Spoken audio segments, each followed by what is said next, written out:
weekend is. Hope your weekend is going well.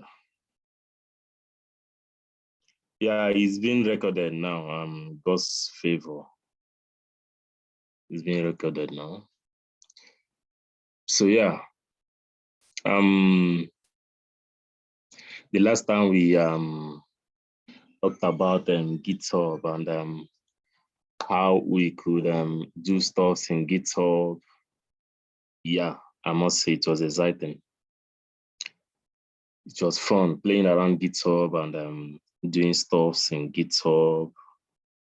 Yeah, we forked some repo and we created repos, and some of us did pull requests, right? So yeah, let me share my screen. So yeah, we did some couple of things there. So yeah, this was the last repo created, which I named test, right? So yeah, and we also hosted it in Git Pages, the GitHub pages. We hosted it and we have a live URL which you can use to test out our projects without using the live server in our VS Code. So which is the modern way of going about it. When you build a project, you try to host it in a free platform so that you can send the link across to anybody you want to show your project. We are gonna those days when you build and maybe zip your code and send to the person, you know. Yeah, it's a lot more better now. So yeah, we talked about how to do stuff in GitHub. And we also have Git for those who are in love with command lines, right? So yeah, you can also use Git to push your codes and do other stuffs, right? So we'll be seeing how we'll be using the Git.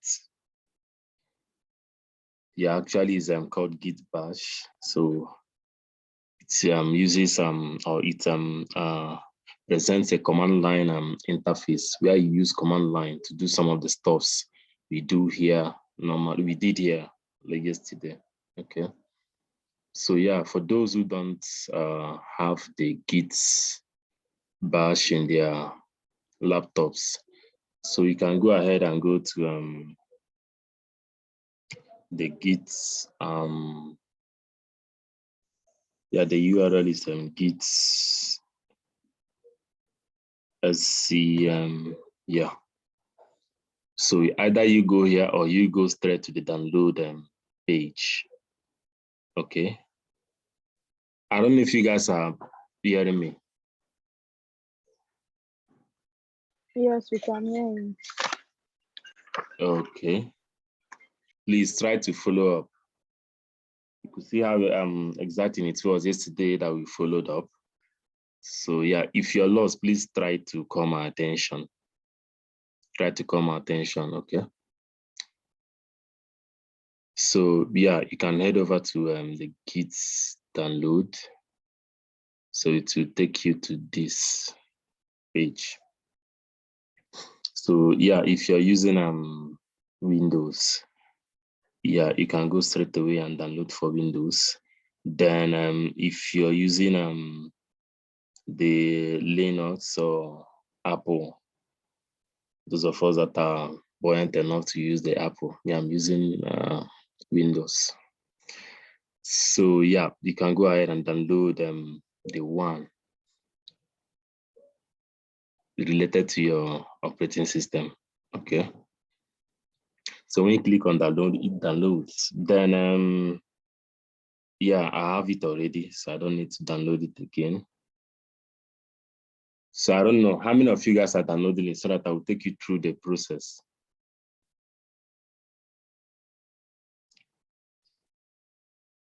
How many of you are downloading it now? Let me know.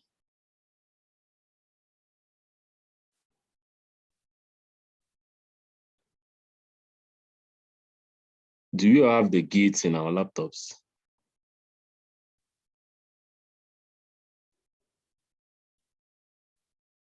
Okay, Toby, you. So who else is downloading it?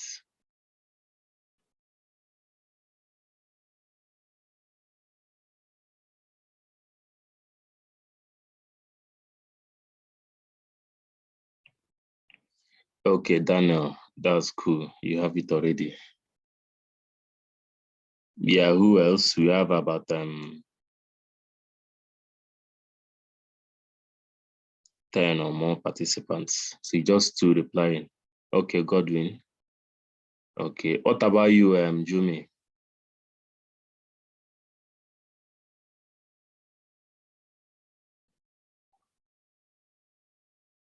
Okay, okay, wow, wow. Since I'm teaching professionals already.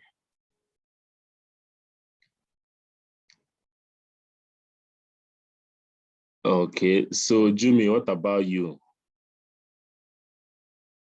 And Mebube and who again? Odili and yeah, CJ. Okay. Okay, those of us that have it already, I don't know. Are you familiar with the commands? How often do you use it? The Git. While we wait for those who are downloading it. And please, if you're done with the downloading, please indicate so we go through the process together. So how well do you use your Git? Okay. Oh, Jen, okay, okay. That's cool. That's cool.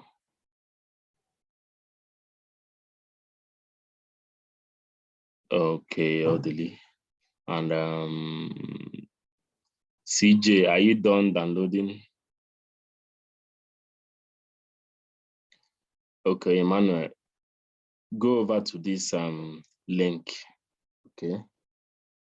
This link, the git hyphen scm.com/downloads. It will bring you to this page. Or yeah, it will kind of direct you to this page.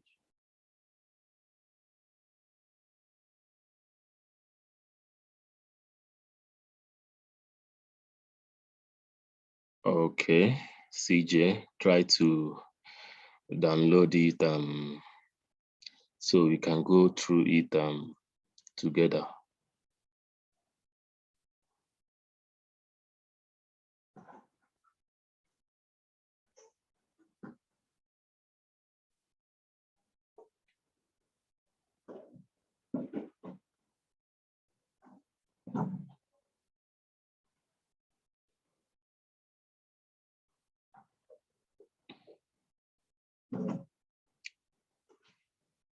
Godwin, what about you? Are you done?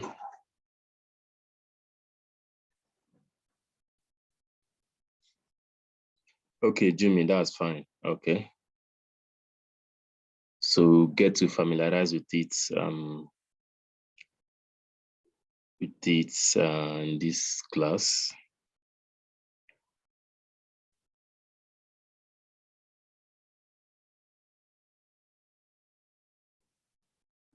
Okay. Godwin.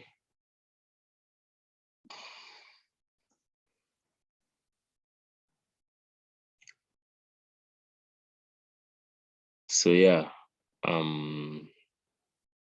this should be their latest version. The latest version.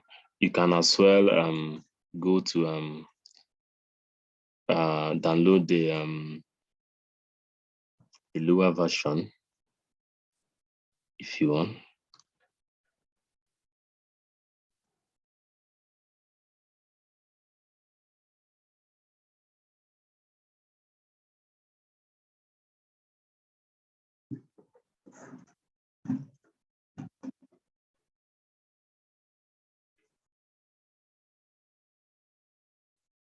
Okay, so yeah, if you if you're trying to install it, who installed? Okay, Toby, yeah. If you go to install, and yeah, double click on the So, sir, yeah.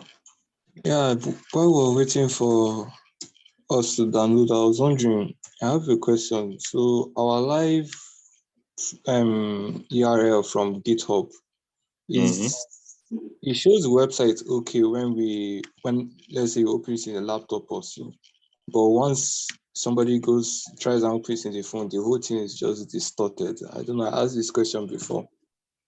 You said that's a whole other class on its own. That how can we ensure that our website is okay for all screens? That's Okay. Okay, Mosh, can I come? Can I just say something? Yeah, no problem. I think that would be a bonus class, but yeah, that would be a bonus class if Mosh is gracious enough to take us on the class, right? But I think today is even the last official class we'll be having. Then you enter your projects. But if Mosh is gracious enough to take us on that class, he can fix a class by next week, and then we'll attend. Then with time, we'll be having more like a review with Mosh, myself, Gospel, and some other people, and your mentors will be having review on your projects. But then, Mosh, I don't know. You're the boss here, right? So yeah, it will come in the bonus class, like you said. Yeah. It will come in the bonus class. all so right. we do Okay. yeah, we will do the responsiveness. What you're talking about is the person that asked the question is responsiveness, to be responsive on all screens. Okay, so we'll be doing that. Okay, then Mosh, I will advise you drop a link for them later on so that before the class, they will look at it and it will be easier for them to navigate whenever you start teaching. Okay, I will do that. Yeah, thank you, boss. You're welcome. Thank you, sir. You're welcome. So yeah, Toby, I don't know, have you started installing it?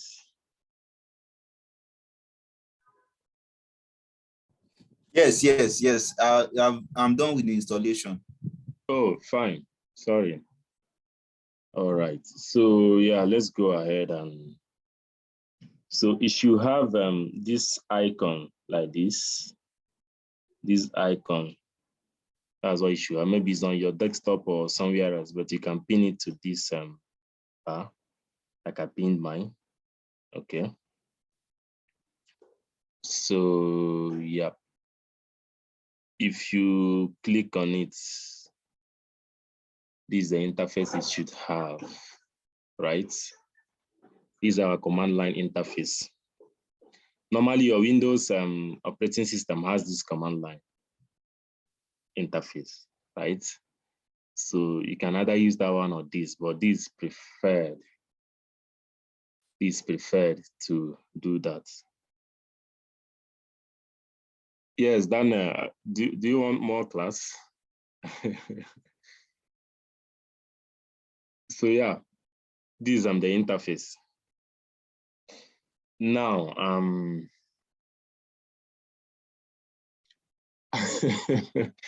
okay, Jimmy. Okay. At least we'll be having one more bonus class from me, where we can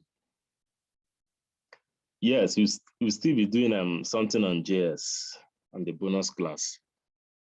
So yeah, let's just anticipate for that. We'll be doing the responsiveness, and we also work with JavaScript on the responsiveness too. So yeah, we'll be seeing some use cases of some of the things we've learned. So yeah. So this is my own Git batch. I don't know if your own is open. Okay. Then what else I want to do is this. If I go to my Git pages, right? You can also navigate. If you have here, you can go to settings. If you're in the if you're in the repo page, you cannot go to the settings, then go to pages. You still get to that place. Okay. So yeah, if you go to pages, okay. Okay, Please, first of all. sorry, I want to get this thing. I'm sorry for cutting in, please. No problem. I'm downloading. I clicked on the download button. What I'm seeing is other Git for Windows download standalone. Yes, I clicked there and it popped out other Git for Windows download standalone installer 32-bit and 64-bit and portable Tom whatever. Which one should I download? Okay, depending on this is what you're talking about, huh? Yes, my system is 64-bit. Yeah, you should go ahead with the 64. Okay, thank you, sir. You're welcome.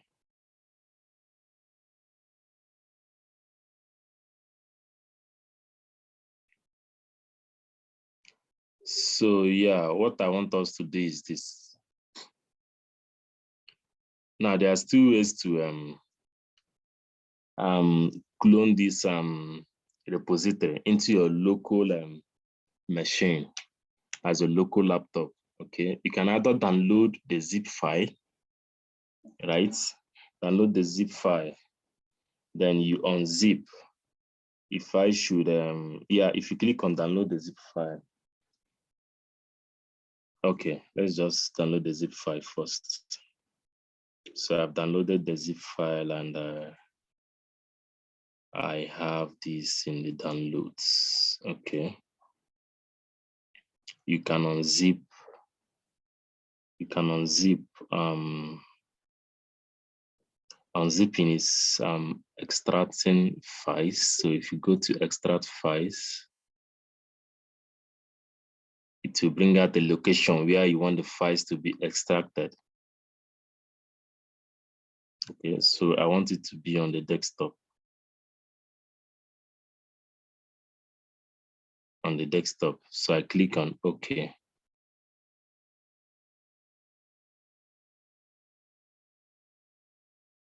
Okay.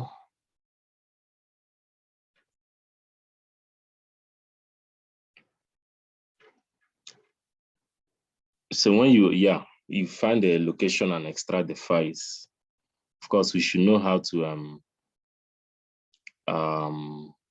unzip our files. Okay. So when you extract, it should have when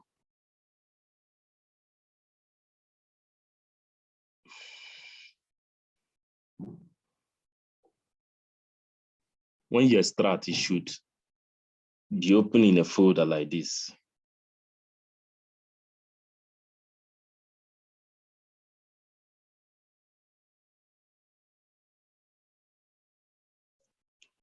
Extract files. Okay, go on desktop.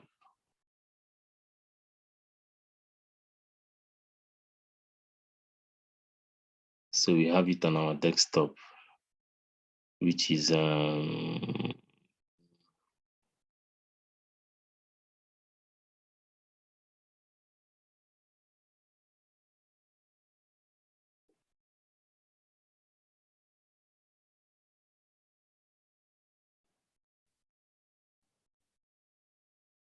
yeah, this is it here. So you can see we have our files, which we have here. Okay, we have these files. So what you can do is you can right click and do Git bash here.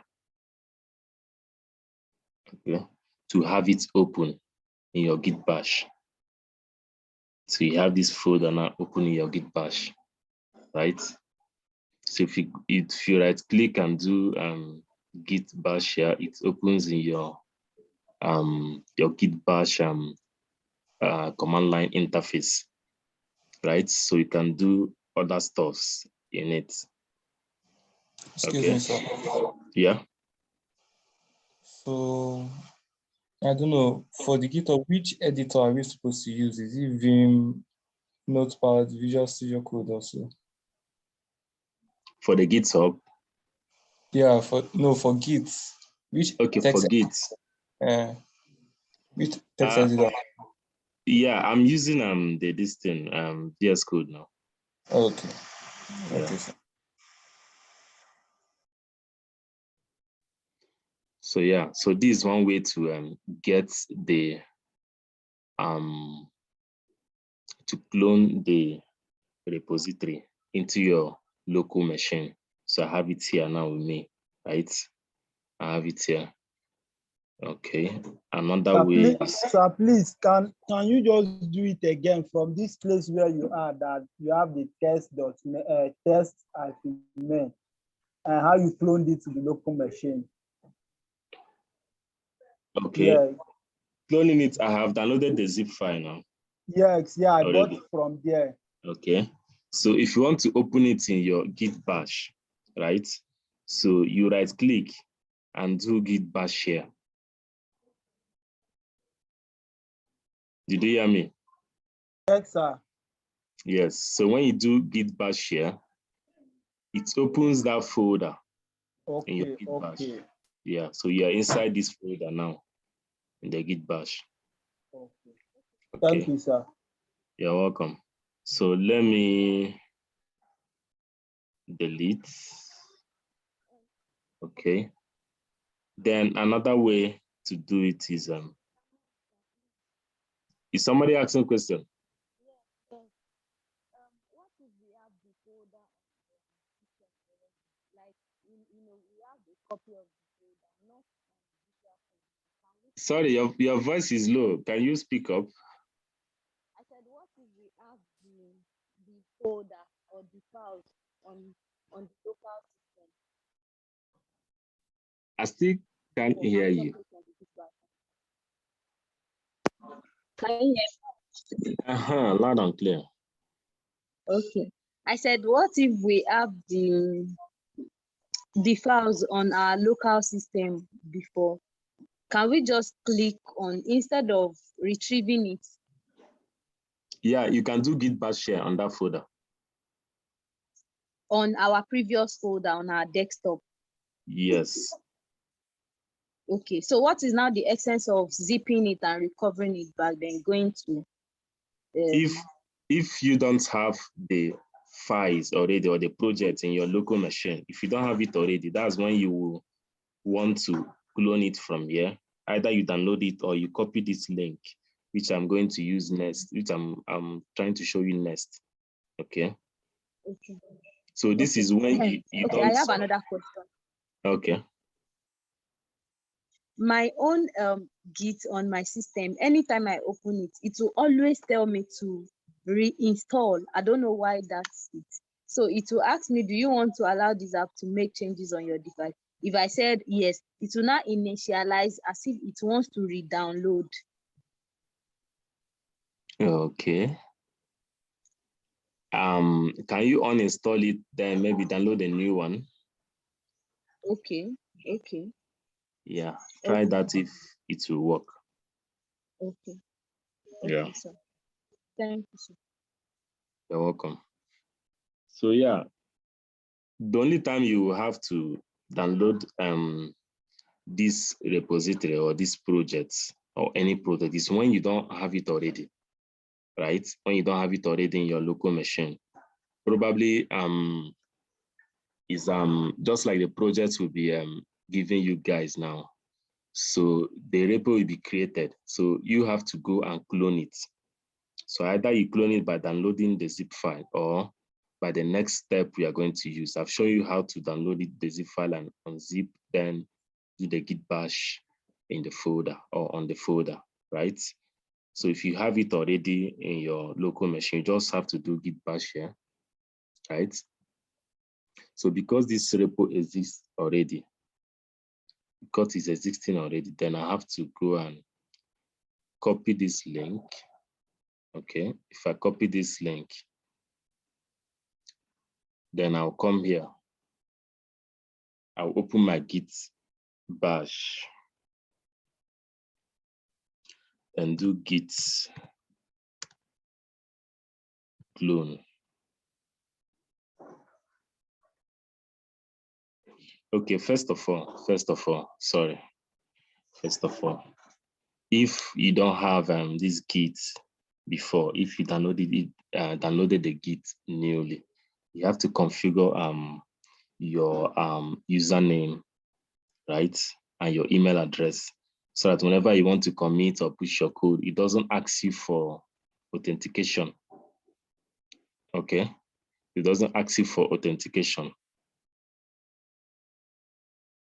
Okay, Daniel, what's your question? Can you guys hear me? Yeah, I can hear you. Okay, please, I want to get this very well. If must I have my repository on my GitHub? Like I have a code, like this our project we have been doing. I have a code I wanted to push on my GitHub. I'm trying to push it from there so that I will commit it for once I have any changes and once I've written to an extent, I'll just push it. But Okay. now I don't get what you are trying to explain. Is it that you must have the what's it called? The repository. code a repository before we can do those things. Can't I just from my terminal write code like create a repo, add it, like take my status and commit it on my terminal?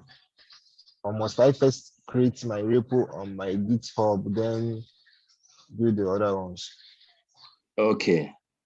Whichever repo now you're creating on your local machine is local repo, right? If you must have your code here, you must create a repository in your GitHub. Because if you don't have any repository, where are you pushing it to here? So there should be a destination, right? So we have local repository and a remote repository. The one here now is a remote repository. It can be accessed by anybody, right? So if you want to push your code to your GitHub, you create a repository for it. Then push the one. Then I will first create a repository on my GitHub. Yes. Now use my VS Code now on my terminal to push it to my account. Yes. Okay. So if you want to push code to your GitHub, you have to create a destination now for it. Like I said, so you create a repository for it. If you have the whole project in your local machine, if you create an empty repository here, just with the maybe README file only, right? So now you target that repository. We still do it, Still do it. So I tried doing it this afternoon. My Visual Studio is connected. I'm using one documentation like that. So I tried doing it at some point when I want to commit my project. It was like writing, it was asking me author identity unknown. Please tell me who you are. Then it's other error. Why did it bring up that issue? Because they don't know you now. GitHub is not GitHub is not recognizing who is pushing the code. That's actually what I want to explain. So you have to configure your Git bash or your Git with your GitHub, right? You have to configure it so that you don't get to be asked for authentication each time maybe you want to push code. Okay. So one way to configure it is using this Git Config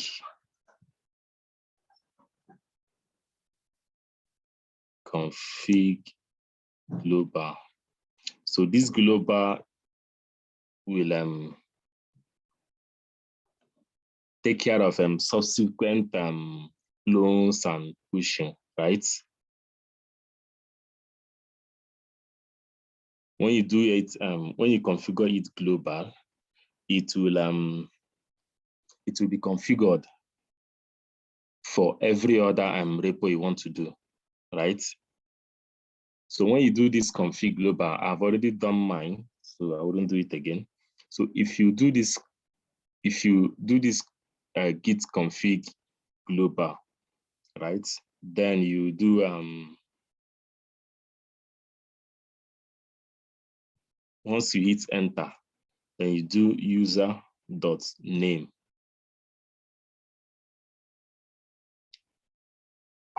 Right? User.name, then your username on GitHub. If you do the git config --global, you hit enter. Then on the other line, you do this user.name, then the double quotes. Yeah, then your username on GitHub, right? So that's for username. You also do the same thing, the git config --global, then your user.email. That's the email you used in opening GitHub. Okay.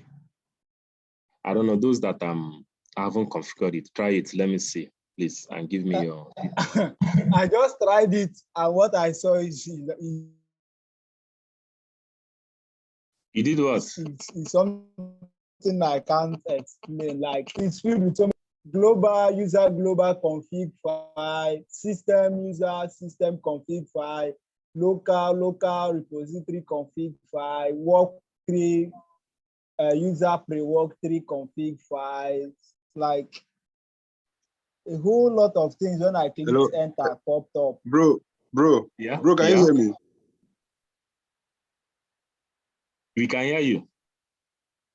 Okay. The issue is that I think our own is not the same with your own. I don't know whether it's from the terminal, because I tried running that git config --global first. Yeah. Then it's now returned the list of all the commands under git. So the best way to do it, bro, is to write everything in one line, like git config global user.name, then your name, enter. Then you now do the second line for email. That's how I did my own now, and it worked. Okay. Yeah, just write everything on one line. Thank you. Okay. No problem. Again, sorry, Okay. repeat again. Prince. Watch the screen. That's what I'm doing now. Okay, sir. I need to wipe out the whole command that the thing popped up in my screen. Yeah. Okay, sir.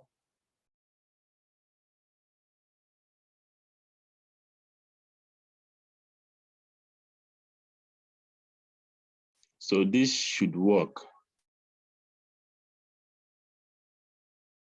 Then your username inside there, maybe if that's your username. But this is mine. So you write it out like this for the username, then hit enter. Okay, then you do the same thing for user.email. User.email after your username, okay?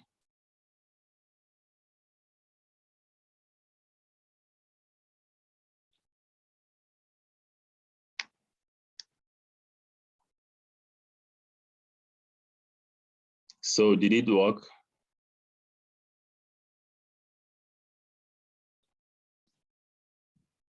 It worked, sir. It worked in yours, right? Yes. Okay. So who else did the same thing? Okay. So what you're doing now is configuring your Git with your GitHub. Okay. So It's yes. telling me, sorry, sir, it's telling me bash username cannot be found. Is that your GitHub username? Yes, that is my GitHub username. Check whether you have typos now, and if the username is exactly the way it should be. Like I'm still see my own in my URL box here. Yeah. Can still see that this is my username. Is it case sensitive? Yeah, try writing it the way it is. Okay, sir.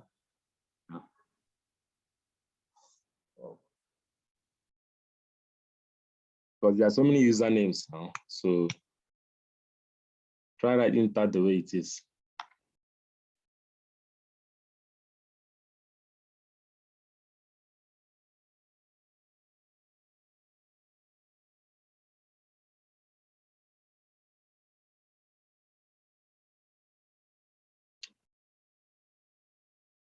So let me know if it's worked.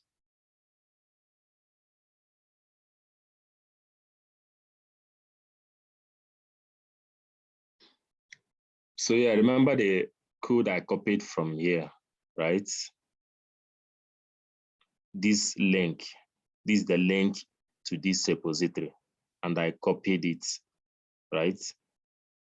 So I'm trying to show us another way to clone a repo in the command line, right? So I've copied this link here. Then in my Git bash, I will right click and do paste, right? I will right click and paste. So this is the URL. When you do the Git clone, then the URL, then you hit enter. You should clone everything in that repository, everything in the repository. So I have this now. I have this now. Okay.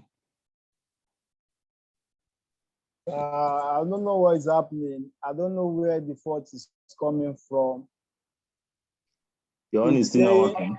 No, it said when I did git config -- global user.name, then I entered my GitHub name. It's now pop. When I click enter, it will now tell me error.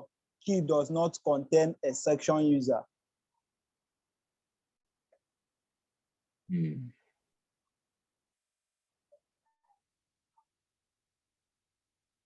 Okay.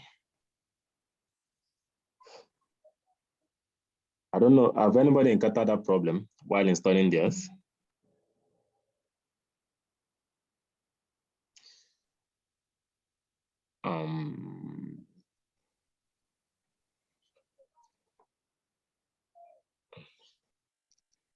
Okay. So maybe you should close the terminal and try to open and redo the same thing. That is what I'm trying to do. I just closed it, open it again. Let me start from beginning. Okay. Okay. So yeah, I've cloned this repository now.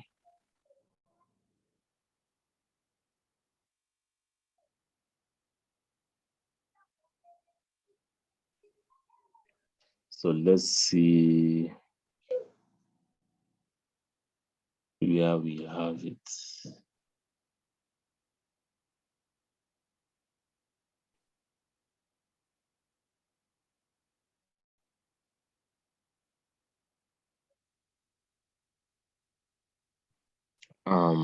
Okay.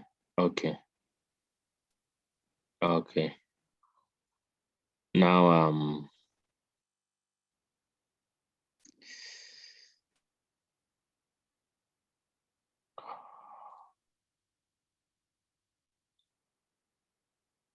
let me quickly do something.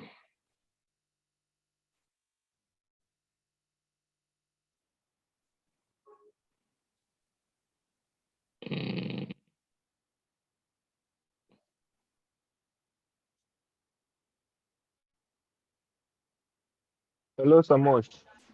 Yeah, I can hear you.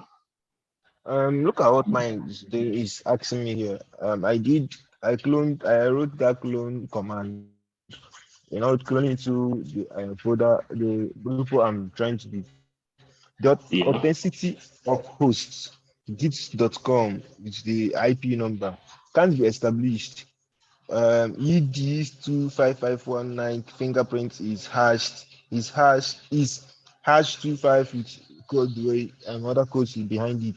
This key is not known by other names. Are you sure you want to continue connecting?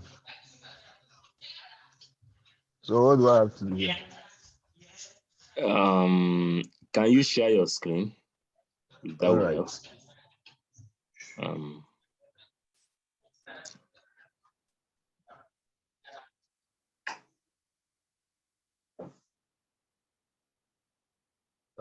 Can you accept? Can you make me share my screen? Okay.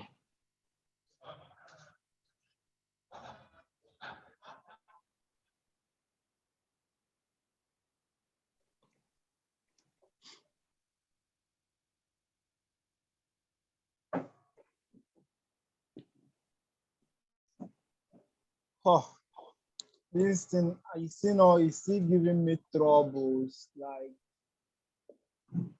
I still, Is my screen not shared? Can you see my screen, sir?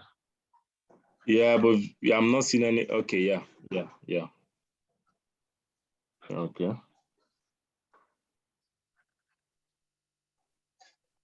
Okay.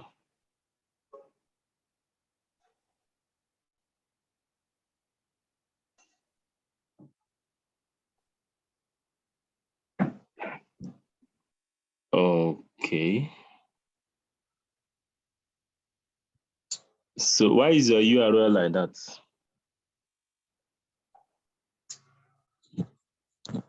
That's how I saw it, Jim. That is not this. Now is this one now? This one, yeah. The HTTPS now. Well, if I copy it, it's Mhm. not. I can't paste it on mine. Right click. You cannot do Ctrl+V on Git Bash. All right. So what do I have to do now? I should type no. Yeah, type no. Um,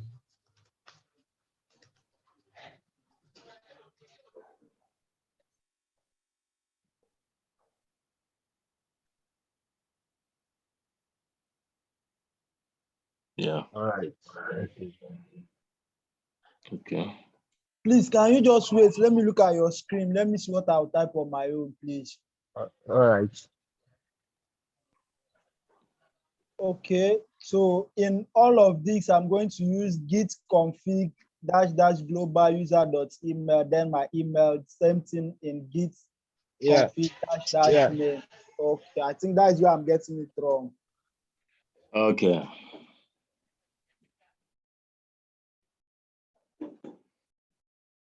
So yeah, you can stop sharing now. Okay. Yeah.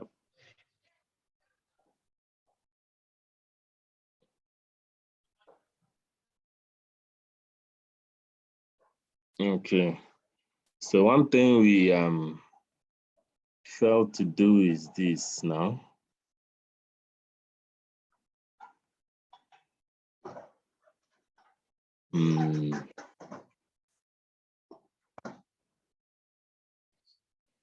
Okay. What we failed to do is to create a folder for this.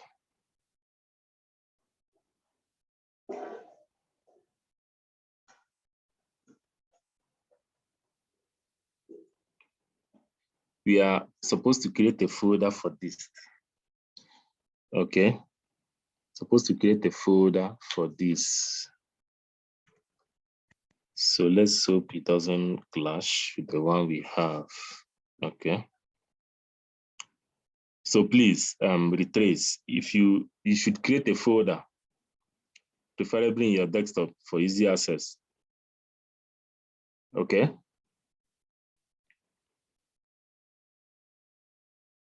Can you all hear me?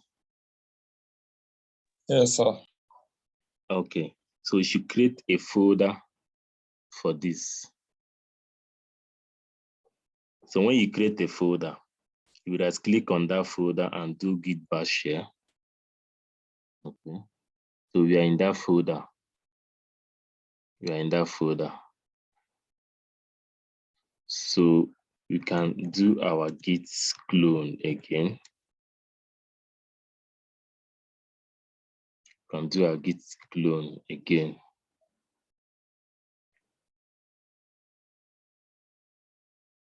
Okay. So I can minimize this one. Then if we go into this folder, we have these files. We have these files. So you can name it any other thing other than test, because test is the repository name. Okay, that's the repository name. See, that's the repository name. So you can name the folder any other thing other than test. Okay.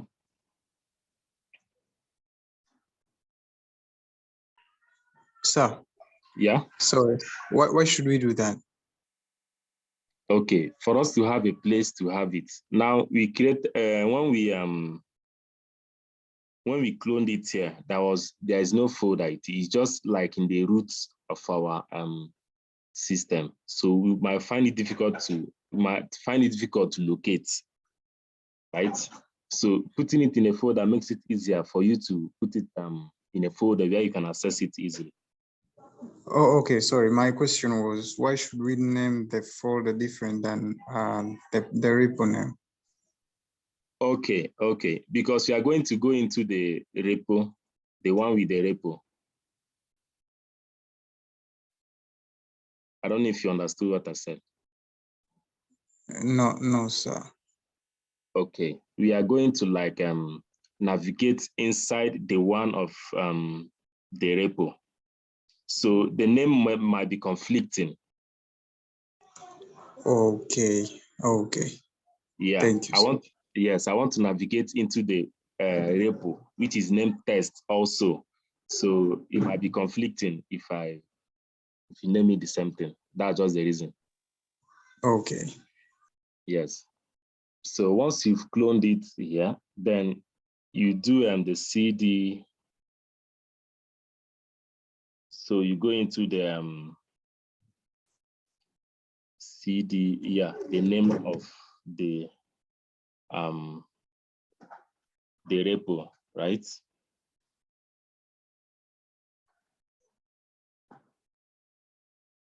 You can see we have test now, and it's showing main, which is the main branch from the repo, right? So it's now showing that we are inside our remote repo locally here. I hope you understood the reason for the folder change now, the naming it differently. Absolutely. Yes, so now we are inside the repo. Now you can see it has main beside it. Before now, it didn't have name beside because we are in this folder. So now we are inside the other folder, which is the repo. Sorry, Samuel. Okay. Why didn't we continue the old terminal you were using? The one you minimized. Okay, I cloned into should I say inside the roots of my computer. Like the destination might be difficult for me to find now, right? That's why I created an empty folder on my desktop. Then I right-clicked and did git bash share. It gave me another terminal interface. So if you do git bash share now, it will open that folder. It will open the git bash, or the folder will open inside the git bash. So you have access directly to that folder, right? Yeah. So that's the reason for creating the folder. So you know your working folder. All right. Yeah. So now, yeah. I'm kind of lost in this folder creating. Where are you lost? In everything after cloning, from where you started CD tests, I don't know how it's happened. Okay. Okay. Now we cloned into this folder, right? This folder now, there's another folder inside it, which is our repo, named test also. Yeah, I made that mistake of naming it the same thing, right? So we have this folder now, which is our repo, right? Now, we have two folders now. This is the first one, and this is the second one, right? Yeah. And if you check at here now, we are in this folder, right? With the desktop test, we are in this folder, but we are not yet in this second folder now. Okay. So in your terminal, if you want to go into a folder, use the CD test. So use the CD command, command line, right? Then the name of the folder you want to go inside or you want to go into. Okay. Yeah, so that's why I did CD test to go inside this second folder now. Okay, what if the name of this thing is different? Like we have tests inside upscale folder. Fine, whatever the name is, the name of the folder now is, you type it here. Okay, sir. Remember, this name now is from our repository, right? Yes. It's from our repository, yes. Yes. So this one is the one we named ourselves, right? So this is the clone we have, and the name is test here. Yes. So whatever you named it, you want to go inside that folder. If you're not sure of what you named it, you can click inside the folder you created in your desktop where you cloned it and check the name. Then you write it here. So you go inside that folder. Okay. Thank you, sir. You're welcome. So yeah, we are inside that folder now, right? We are inside the folder. Another thing you can do now is, you can create files inside it. You can modify it by opening this test in your Visual Studio Code, right? So you can go to your Visual Studio Code and then open folder. On the desktop, you have the tests, then you select folder. Sorry, sir, I have a question. Okay. So my question is, so always when we create a new repository in the GitHub, it automatically creates the folder of the same name of the repository, right? I didn't get that. Once we create a new repository, once we insert the GitHub account and we create a new repo, so it automatically generates a folder with the same name. Yes, if that's what you're asking, yeah. Okay. Yes. Like I explained earlier, yesterday, I said the repository is just like folders, right? Where you save your projects, and we have different repositories. So it serves as kind of a container or folder that holds our projects. Okay. So yeah, I've opened it in my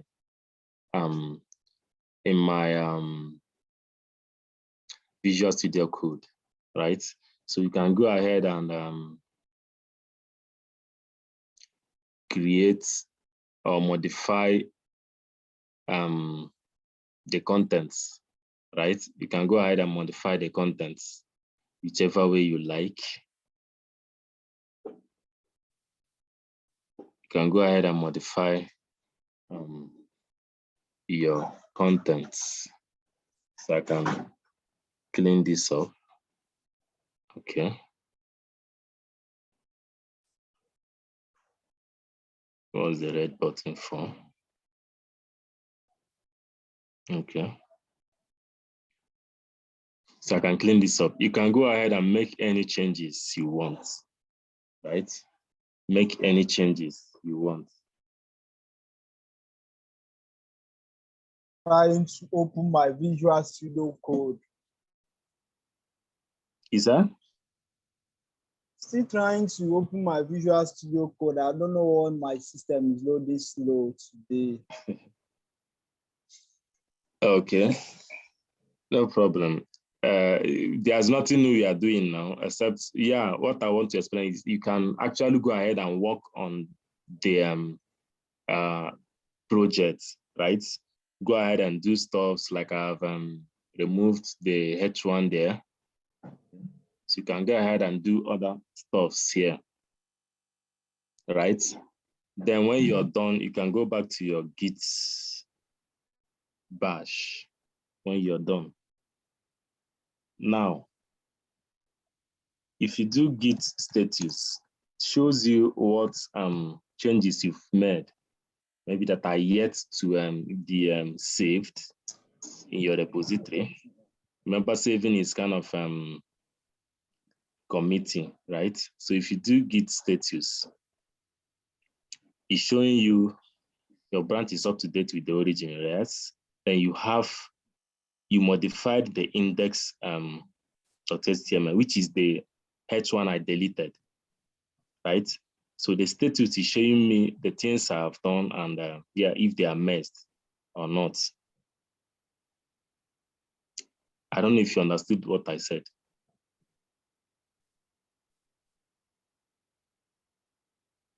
The status I'm explaining is it shows you the things you've changed and merged, right? Or the modification you've done already, if it has been merged or not.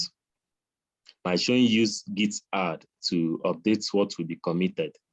So if you're using git add, if you do the git add, we are kind of saving it for us to commit it, right?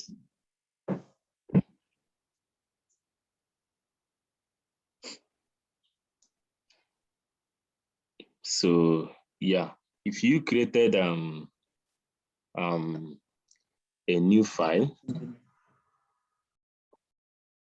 now I want to do the git add. So you can do git add like this, okay? Or if there's a file you created a new file, right? You can go ahead and type that file's name, maybe index2.html. Maybe that's the file you created, right? Maybe in the project you have the index, you have the CSS, and maybe you just created one file. That's the addition you did. So you can just go ahead and add that file and do the git add the file. But if it's the new project, you can do the git add all, right? The git add all. So it adds everything you've changed. You can also do the git status to know the status of now you can see the difference between here. We did the git status here. It showed us and we modified the index.html that is yet to be added, right? Then we've did the git add here, adding our changes. Now we did git status again to check the status of our branch, and it's showing us modified already. And it's in green because you've saved it. It's in kind of, when you do the git add now, it's in staging mode. Like the staging mode is they are waiting to be saved, which is commit. They are waiting to be saved inside this repository now we have. Okay, so when you do git add, it's in staging mode. They are kind of in a queue to be admitted, maybe in a spaceship that will be shooting up anytime soon, right? So we've seen the status now. Then when you do git add, it's important, just like we did in our Github. Any changes we make, we give a commit message, right? The same thing here. So you do the git commit -m, which is the commit message. then the double quote with the message, maybe explaining what you changed or something like that. So I could say maybe the third, right?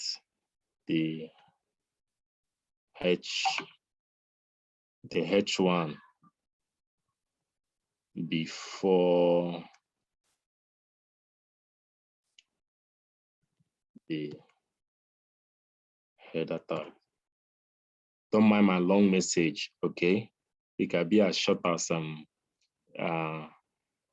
the changes you made, okay? But it's very important you do this commit message, and it's very, very important. Once you do the git add, is in staging, is in the staging mode, right? They are waiting to be saved or to be committed, right? So after the git add, you do the message, you do the git commit message, you hit enter, right? So you can see it here, 1 file change, 1 deletion, which is on the H1 I deleted, right? I've done the commit message, we've saved it, then we now want to push it to, remember we are working remotely now, we are working in our local repository, which is the one we have in our machine, right? That's the one we are working on now. The one in GitHub does not have these changes now. These changes is only in our local repository, which we cloned in our machine, and which you are working on currently now, right? Remember the cloning, you're cloning this repository into your local machine. But the one in GitHub doesn't have these changes we made. Doesn't have this change we made. So how do we push it to that, the one in GitHub? That is the remote repository, right? You simply do the git push.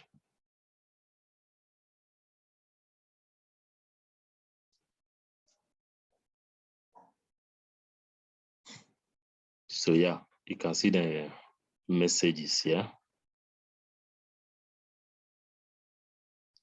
So it has successfully pushed to our remote repository.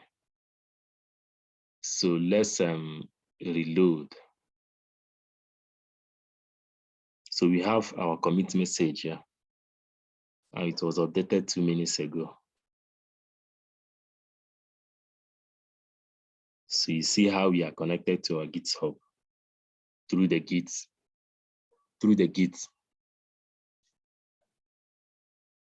I don't know how many of us did that successfully.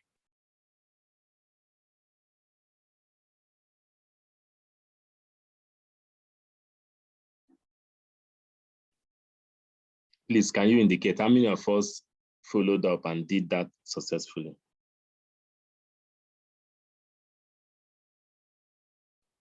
I did not follow up. I was waiting for you to just finish. So like. And you finished me with your question. No, sir. You just helped my career. Okay, where are you stuck? I just finished the place. I changed my folder. Then that's just where I stopped. Okay, the place you did the CD. Yes, the CD name of my folder. Okay. Okay. Then my second question is, please, all these Git commands, is there a place we can learn about it, or how do we get to know them? Yeah, it's online now. You can find it online. I will send you a link to maybe. Yeah, I will send you a link. I will send the link to the. What is it, Ebube? I will send you a link to maybe where you can find the commands. Okay. Okay, sir. Yeah.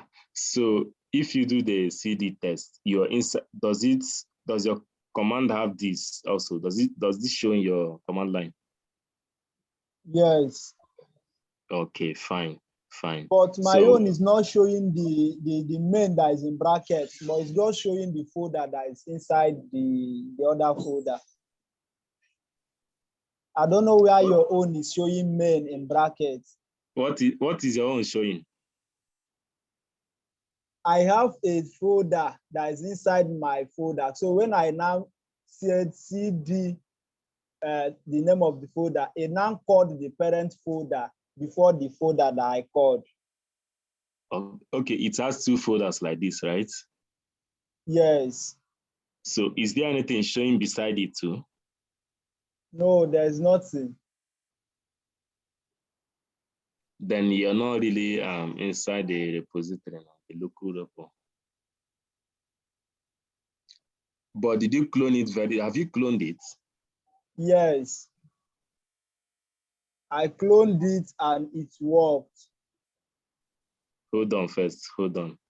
You created a folder on your desktop, right? Yes.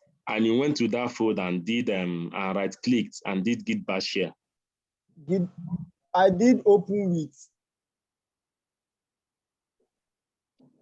No, like git bash share. Then I'm doing it now. This is what you're supposed to do, the git bash share. Git back share. Okay. There's no git back share in my own.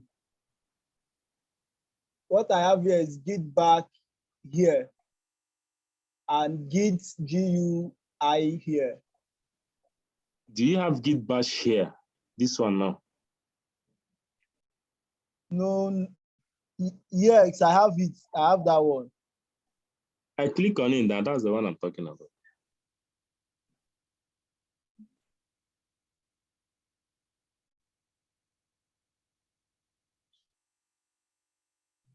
So you should open the command line interface with that folder. Yes, it's still loading. So, Yes, It opened it, right? yes. Okay. So now, is it in that folder now that you cloned the repo?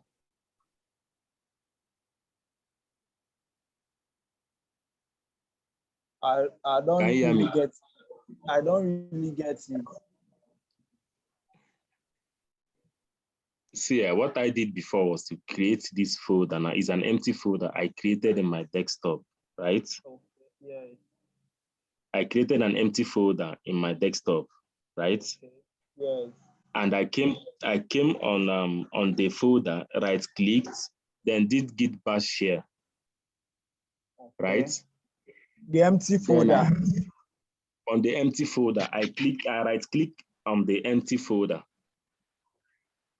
Sir, Then I'm sorry. Sir. Hello, Mr. Moss, sir.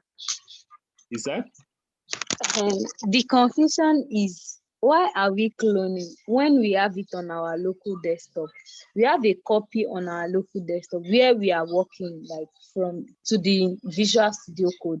So I didn't clone it because I have the file, the folder on my system. I just git bash here the folder, and it's telling me CD test, no such file or directories. So I think that is the problem with I think Flourish also.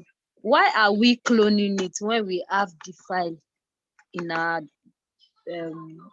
local desktop? Can you listen? Yes, sir. Okay. Give me. Now, you have the project, right? In Yes. your local machine, which is your laptop, right? Yes. Okay. Then you want to push it to the GitHub. Yes. Okay. Then in that GitHub, where are you pushing this code in that GitHub? In the GitHub. Yes, like where is the location you're pushing it to? Add file. No. See, now listen. Let me clear you guys up. I can add files to this, right? Yes. I can add my files to this using this method, right? What we are learning now is to how to add files using the command line. Okay. That's what we are doing today. Yesterday, we did how to add files by drag and drop and then selecting the files, right? Yes. You can do that. That's another way to add files, right? In an existing repository. In an existing repository, you can add these files with the drag and drop, and yeah, you can create the files right away here, right? Then imagine maybe when you want to do changes, maybe a line of code. You might do it directly here, right? By editing directly here. Yes, you can change the line of code. Maybe imagine you want to change 10 lines of code. 10 lines of code, or let's say 20 lines of code. You might go and maybe change it, then come here, delete the existing file, right? Then go back, drag and drop the new file, right? Yes. Then if you want to make it, let me say, simultaneous for you or easy for you, using the command line, right? You can, yeah, your existing file here, you have it here already, okay? You have it here already, and you have it in your local machine also, right? You opened it here. What you are the reason for cloning now is for you to have that remote repository in your local machine, making it a local repository once you clone it, right? So if you make any changes, you should be able to push it directly to that remote repository. Now, if you didn't clone it, this README and license will not be in your folder, right? I have it in my folder. That means you are working with cloned one now. That's what it means. Yeah, but my problem is in my Git. I'm not seeing that bracket main that is in your own. Okay.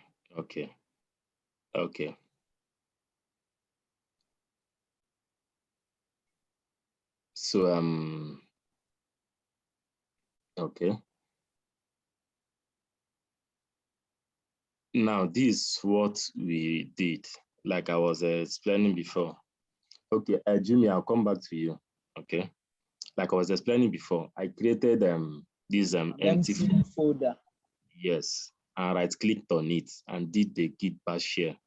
So it opened the command line interface pointing to that folder I right-clicked on, right? Yes. Then I did the clone, the Git clone here, and I cloned the repo I copied from my GitHub, right? Yes. I right-clicked and pasted it here and cloned it, and it gave me this. Yes. Then this that is gave me now, if I open this folder, that clone I have, all these things now, this is the folder of that repository, right? Then remember the parent folder is here. There's nothing here except this folder, which is our repository. So for us to go inside it, you do the CD test and go inside this repository we cloned. So if you cloned it well, it should have either this main or it should have this main in it or master. Okay. do I need to drag this folder to that empty folder that you created?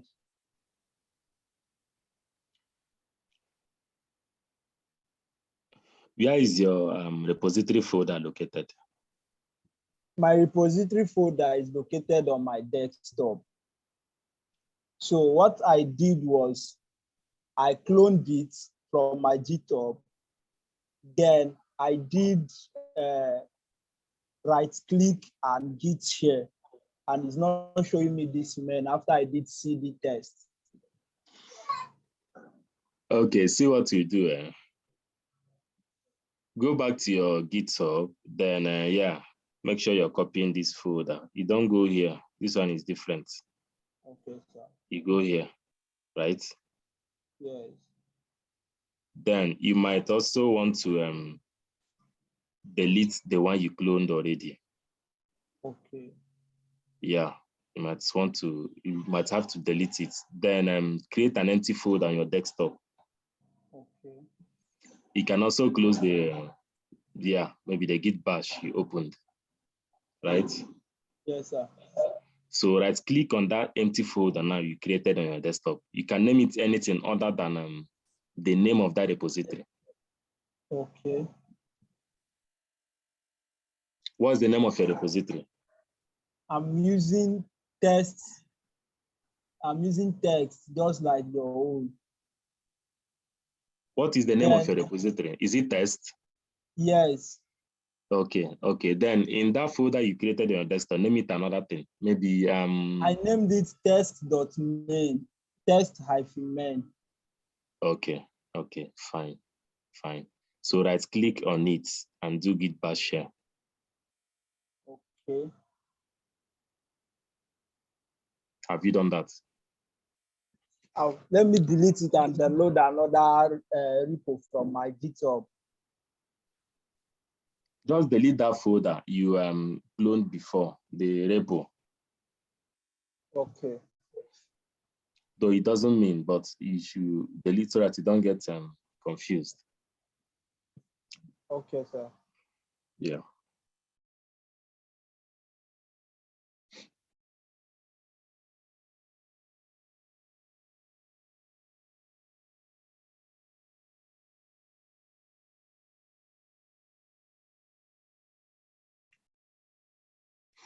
So, are you done?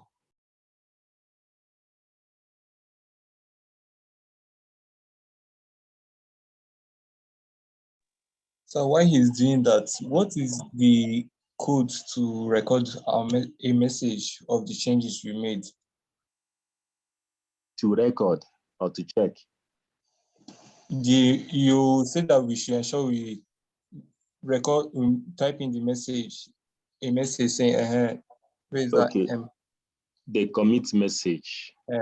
Git commit message. Yeah, git commit -m. Then your message inside quotes.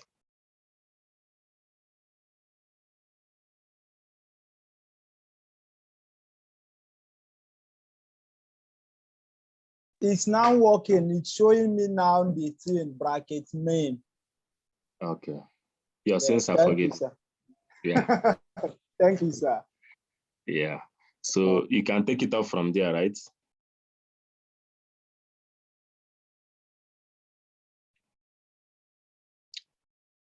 So then you can go ahead and open it in your VS Code and you can work on it, right?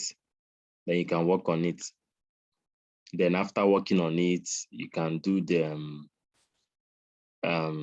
maybe Git Status to check the changes you've made. They will be in red if they are not yet added or staged to be committed, right? So if they are in red, that means these are the changes that are yet to be added, right? So if you do the Git add, it adds those changes. If you also do Git status after the Git add, remember, don't forget about this period here or the full stop. The Git add space full stop. It adds every file inside that project or every new file or every new changes or every file. right? But if you maybe created a single file, if you created a single file, you can also do the git add, then the file name with the extension. If it is index2.html, you write it out, okay? So after the git add, if you do git status, you can see that, you will see that these ones on red, if they are successfully added, they will be showing green to show that they are successfully added, right? Then after your git add, another thing is to commit, that is saving it to your local repository. You do the git commit, and then -m, which is message, then the quotes, which has the commit message, right? So when you do the commit message, then you've saved it in your local repository. Remember, when you clone, you're cloning it into your local repository, your local machine. So it becomes a local repo, right? So after working on it, saving it now, you're saving those changes inside this repository, the one that is on your machine. The one in Github doesn't have the changes yet, unless you do the git push. So if you do the git push, it pushes those whole files or changes you've made to the one in the Github, which is the remote repository. I don't know if that made sense.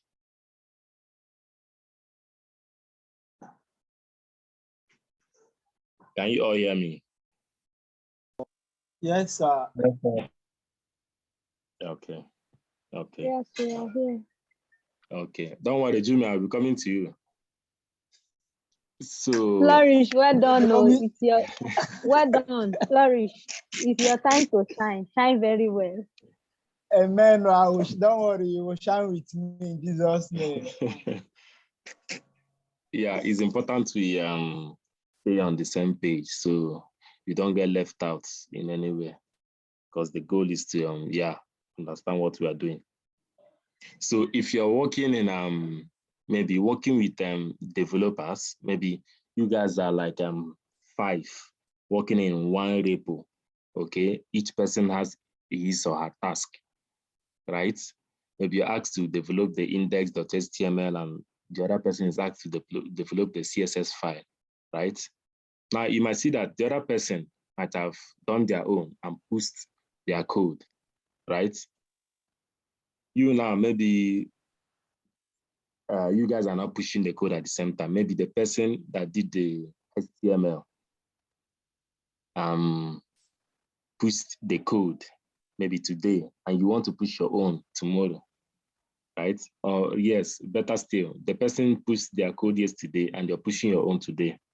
So for you not to have conflicts with their repo, or for you to stay updated with that main repo, right? Once you open your Git bash, right? And you have the repo in your listing already. Maybe you didn't work on it yesterday. You started to work on it today, and come back.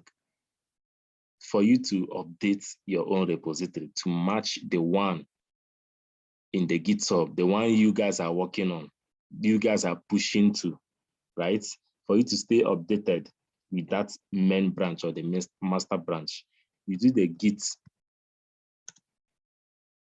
Now, there are 2 ways to do this. The git fetch, right? The git fetch fetches you the changes that is not in your repository. It fetches it and shows you the changes there, or the conflicts, or the maybe the things that have been added that you don't have in your local repo, right? It just fetches it and shows you, right?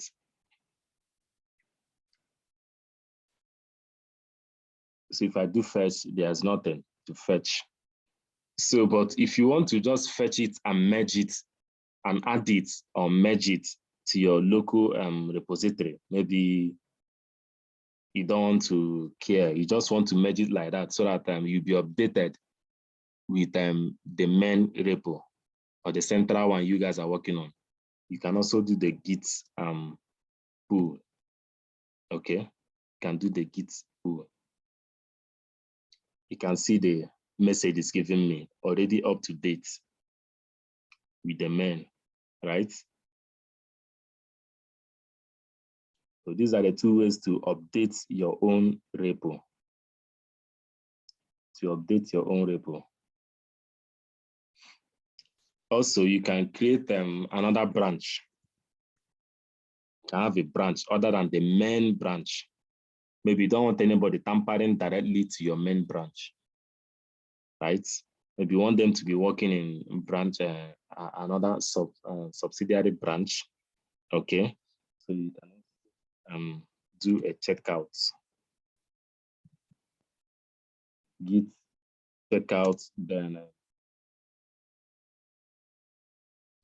sorry, Git branch.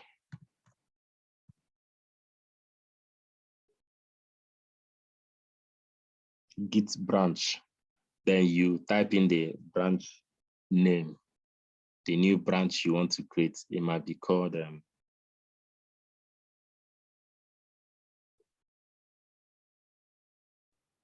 Flourish. It might be called front.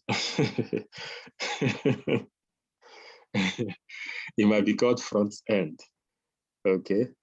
It might be called front end.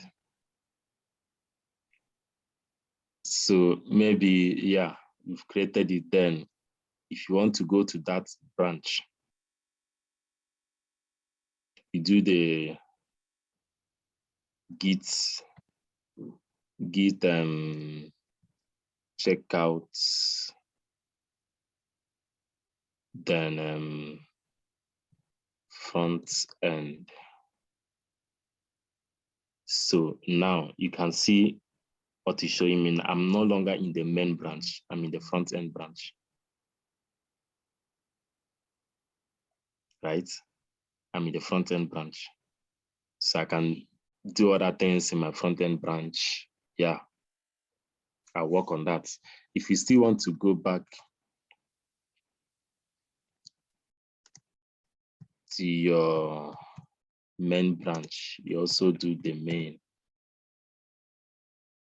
You go back to your main. Okay.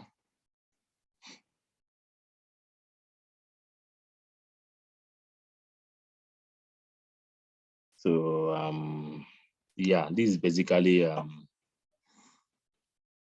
how you can also modify or push your codes to your GitHub using the Git or the Git bash. Okay, using the Git or the Git bash.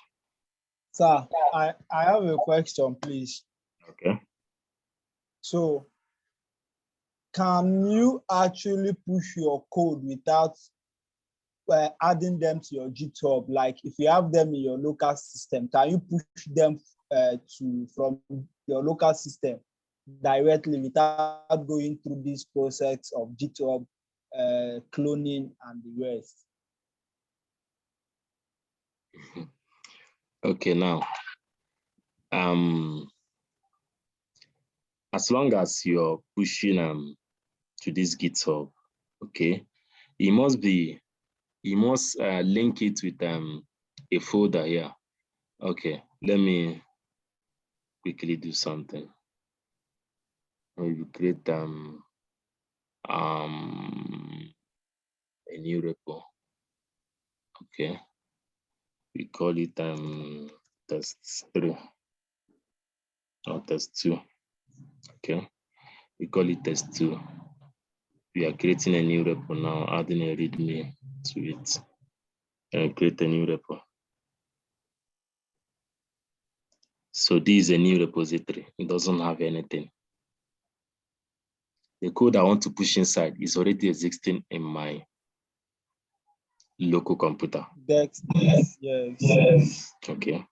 Yeah, this is your question, Jimmy. I'm trying to answer that. So yeah, for us to point to this, you still have to get the address of this repository. I don't know if you're getting me. Yes. You have to get the address of this repository. What you're cloning is the repository. This is the link, right? If you download it through the zip file and open it in the folder, yeah, you can then add your files to the folder, right? But now you have an empty repository. It is a must if you're going to push to this GitHub. So, sorry, is it the HTTPS we are downloading or the SSH? No, the HTTPS, that's the code, that's the link you're getting, you're copying. I mean for the cloning. That's what I'm saying now. Is on the HTTP. You can see it's showing, is underlining now. When you click, it's underlining. So it's on the HTTP, the link here. Okay. So either you click here to copy or you still copy like this, whichever one you do. So you must clone this repo for you to push any code to it, right? So I can come and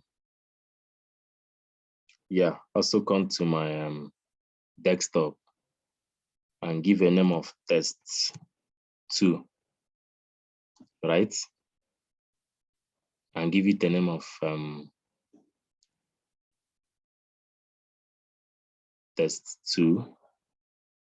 Then right click and do git bash shell. So I have my test2 here. Then I'll do the git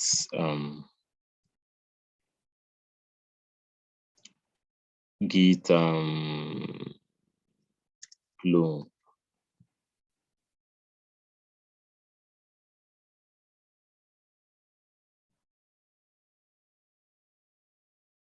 Sorry, I made a mistake.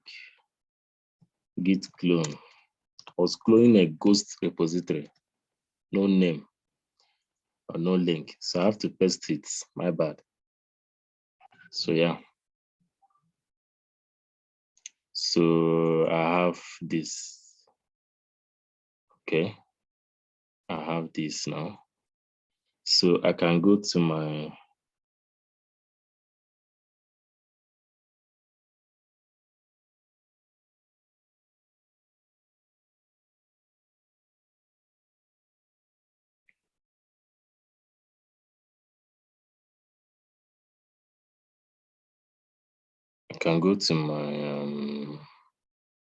VS Code.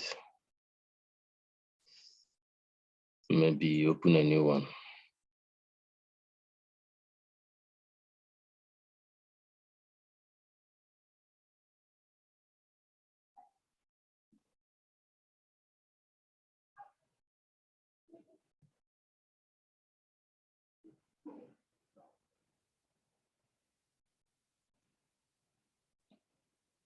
And then desktop, we have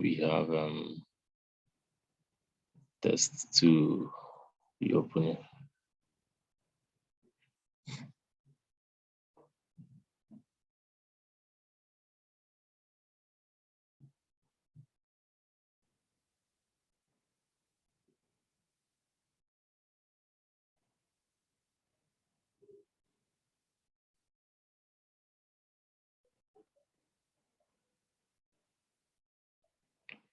Okay. So we have this. Okay, then you can go ahead and add your files, the ones you have already. The ones you have already. Maybe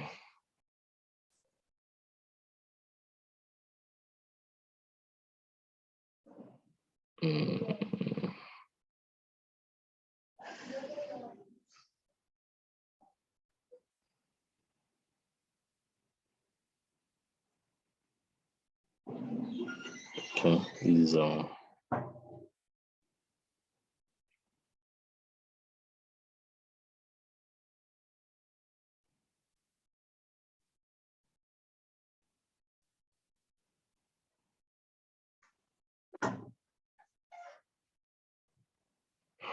Okay, you could just have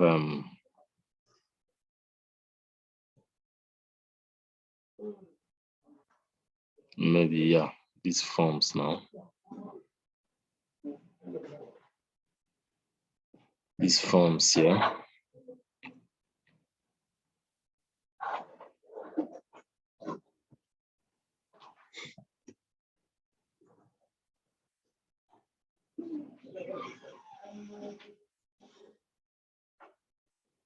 To copy and okay, it's not pasting here.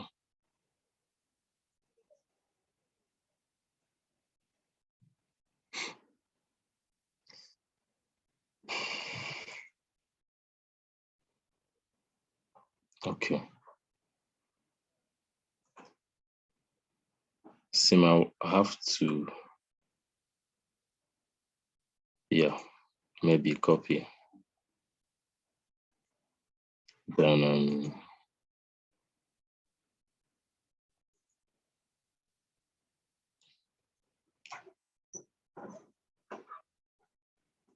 yeah, can paste here. So we have it here. So you can paste your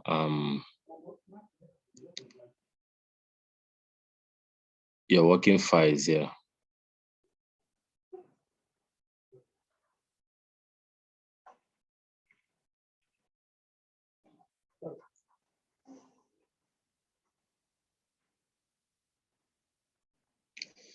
So we have them here.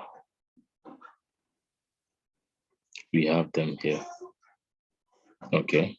So you can come back to your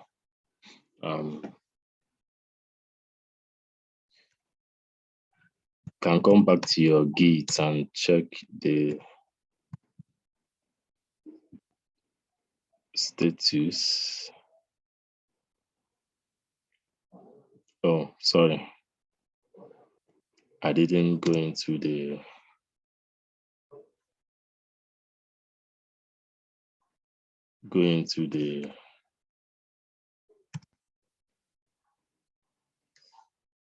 yeah.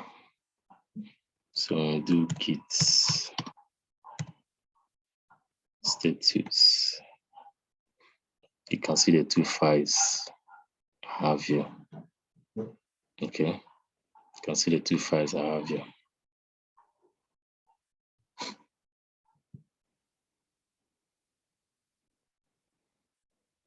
So you can do the rest from there. Okay, let's still try something else. I think I now got everything. Okay. Jumi, how far? You know, far from my side though. So let's also try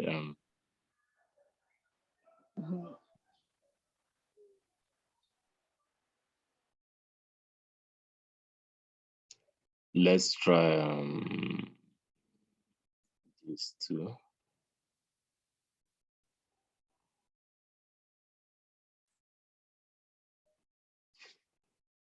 Okay, so let's try this.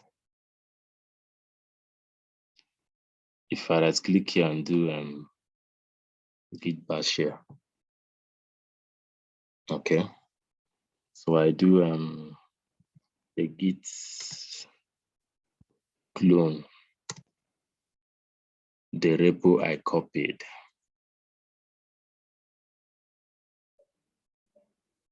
Okay, this is not the repo we copied.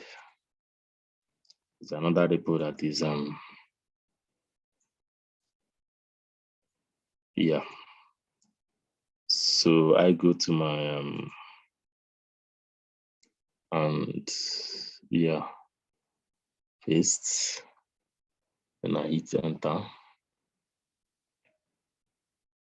Okay. So let's see what we have. You can see we have this test2 now inside there.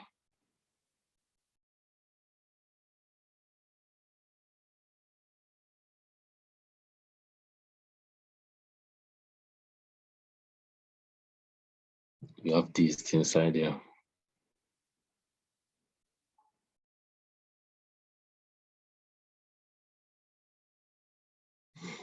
So if you navigate to the test2, now you are outside the main forms, right? You're outside the main forms now.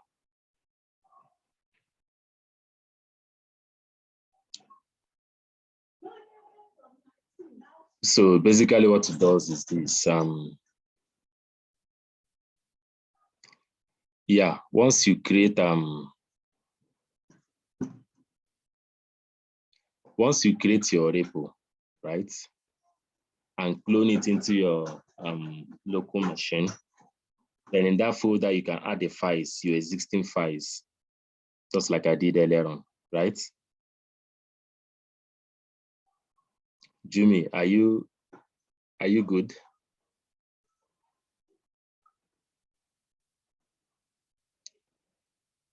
Can you hear me, Jimmy? Yes, I'm with you. So yeah, did I answer your question? I'm not sure. What is confusing you again? My own destiny is saying I can't clone, that I don't have permission. My permission is denied. So I don't know. When I downloaded it, the zip file, it now download another. Mine is first instead of test for your own. Now I have first main on my desktop, and that is the zip file that I extracted. Right clicking on it for Gish Bash here, so I can't clone it. It's saying permission denied, public key, If you fatal. downloaded the zip file, there's no need cloning now. If you downloaded the zip file, there's no need cloning. Okay. Because inside the zip file now, you still have this README and the license, right? Yes, there is README. Yes. So you're also having the file, so you don't need to clone again. You don't need to use this again. These are the two ways to clone, like I explained. Either you use this, the live URL, right? Okay. Do the git clone, right? Okay. Do the git clone, then it clones. But if you downloaded this, you already have the file. If you do the download zip, it's giving you the same thing here with this one we give you. So you can see this the clone pop-up window. Is either you use this or you download the zip file. So you don't need to clone again if you download the zip file. You just go ahead and do your other commands. Okay. But sir, if you download the zip file, you will still have to do the right click, open with bash share. Yes. Okay. Yes. If you right click on that extracted file folder now, then you do git bash share, right? Then you can do the git push and git add and the rest of them. For my own CD test, it's saying bash cd, no file, no such file or directory. You said you did what again? For my test, it's saying no such file or directory. Hold on. You downloaded the zip file, right? Yes. Okay. Then you extracted it. Yes. Okay. It created a folder. Yes. With main in front. Okay. Is it possible to share your screen? I'm not using my system. I'm not connected to my system. and my Oh. system is very, very slow. Okay. Samosh, Yeah. please, I want to get this things right. Does it mean that I can use my Visual Studio to do this again? That I must use Git terminal? You can use your Git. You can use your VS Code to do that. Okay, because I've tried VS Code one time like that, but all these things you are doing now, I've not seen before. I'm kind of confused. I hope the class is on record, so I can go back and watch it. Yes, it's on record. You can do you can use the you can also do it here, right? That's this side I know, but all this Git stuff and all. Can I share my Yes, screen? Mr. Mosh, please just teach us the control. This one, this control source. Can I show you my screen, sir? Can I share my screen? You means me Okay. and you today with that Git. Okay, you can share your screen. You I can share your survived screen the and show us how you do it. Amen. Me I beg, too.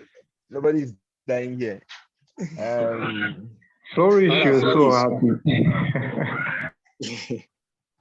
Yeah. Sure, excuse me. Look at what I tried doing. Are you a better? Look at what I tried doing. You're getting FYEs now. So, Samuel, look at what I was doing with the documentation I was going on today. Okay. So this was what I was doing.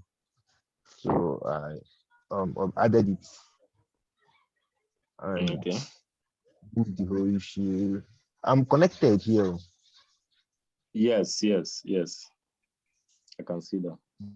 But I can't commit my files. Well, what do I do? Like if I come here now, can I do it from here? What will I do here? Or can I use my terminal? Right. Because You write a commit message. I did it here. Look at that's what I did that prompted these messages.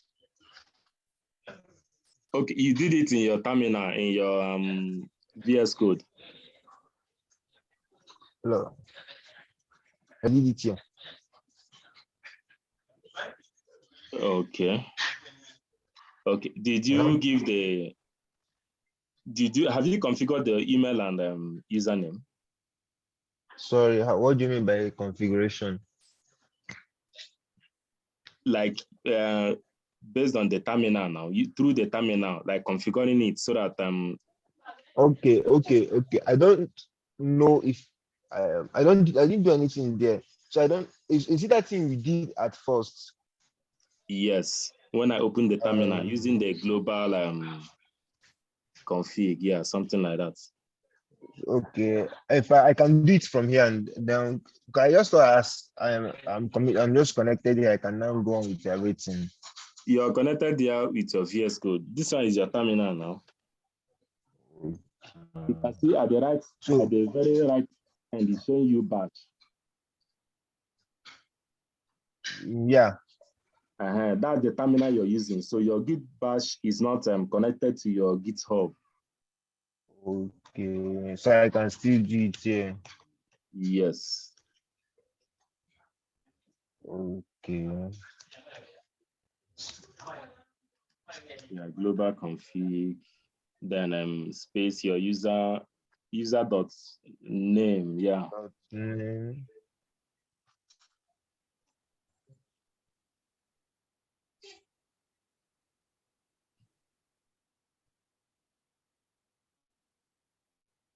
Okay, then do the same thing for your email.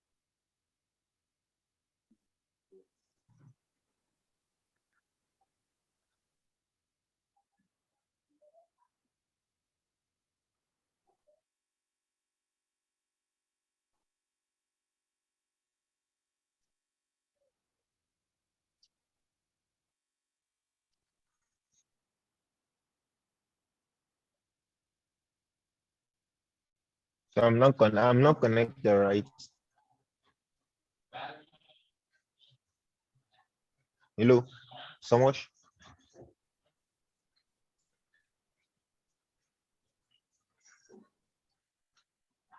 Mosh, are you there?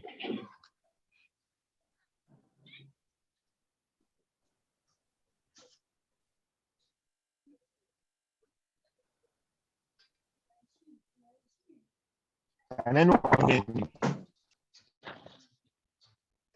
We can hear you. it's like some Mosh is no longer in the meeting or what.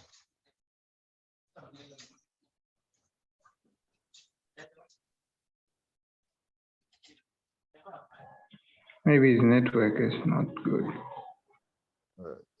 Yeah, are you done with it? Right, I'm done with the team. So what next can I do from here? Are you done with the changes? Your changes are plenty. Yeah, up to 3. Okay, then you can do the Git add. Okay.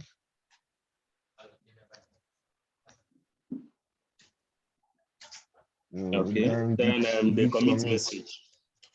Yeah, Git commit.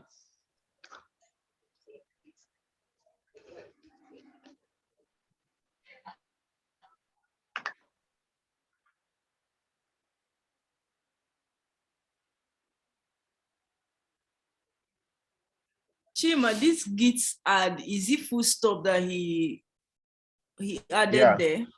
Yeah. Is it full stop? Yeah. Okay, it's looking like Okay, see if you can okay, no problem.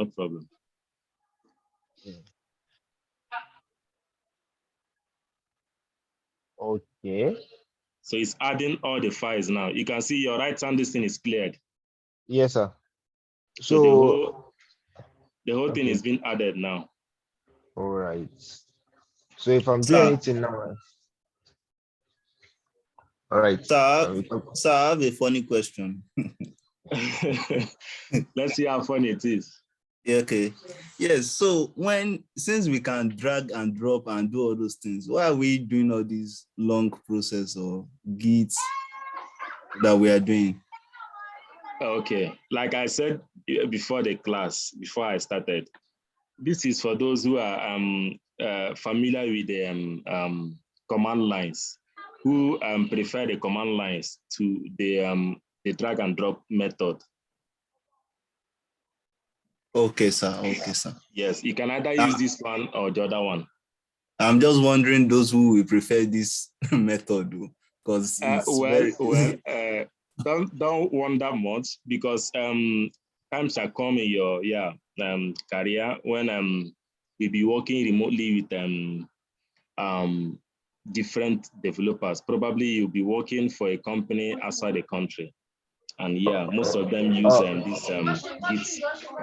Most of them use the GitHub, right? So you find hold on. Sorry. So you might find it more convenient to use the Git if you're having maybe plenty tasks to do. So, but whichever one works for you, fine. Okay, sir. Okay, sir. Thanks, sir. You're welcome. So yeah, who wanted to ask question? Sorry. My final question before.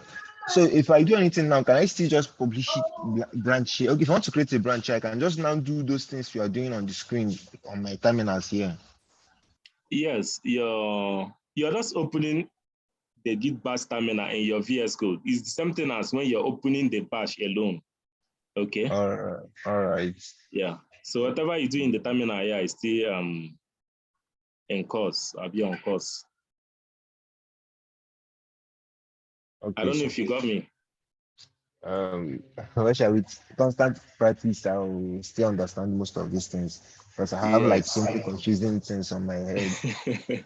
Well, I just believe that when I start to do it, I will conversate with it and I will understand it more.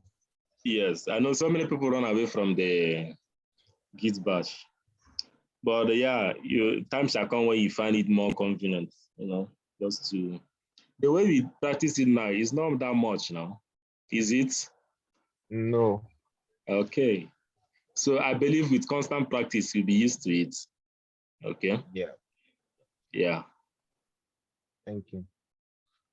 Yeah, thanks for sharing your screen. So yeah, that's one way. We can also push and modify our codes other than the other way around doing it on Github directly, right? So you can still use the Git bash, which makes use of the command lines to do our stuffs, right? So yes, another way you've seen how to publish our website or to host our website using the GitHub pages. Okay, there is another free hosting site that is popular, which is this netlify.com. Samosh, excuse me. Yeah. Please, yesterday I joined the class, but along the line, my phone went off. So I didn't get Okay. those published parts. Please, and I'm even trying to get that part because there are some projects I would like to like push. I've tried it. I just thought it's just using the code link to just publish it. And also I'm trying that Netlify. Yeah. So I just like to touch this GitHub pages and how to push it. Can you help me to? Okay, yeah, what we did is when you're on the repo page, on the repository page, which we are on this repository page now, you go to these settings beside the insights, right? Remember, we have two settings, like I said yesterday, the settings here. This is not the one we are talking about. This very settings here for the repo. So when you click on it, it takes you here. And you find pages, a button, yeah, or a link, pages, right? So when you click on the pages, it brings you to this place. So it's currently by default is unknown because we are not like hosting it, right? So remember, we are still in this repository.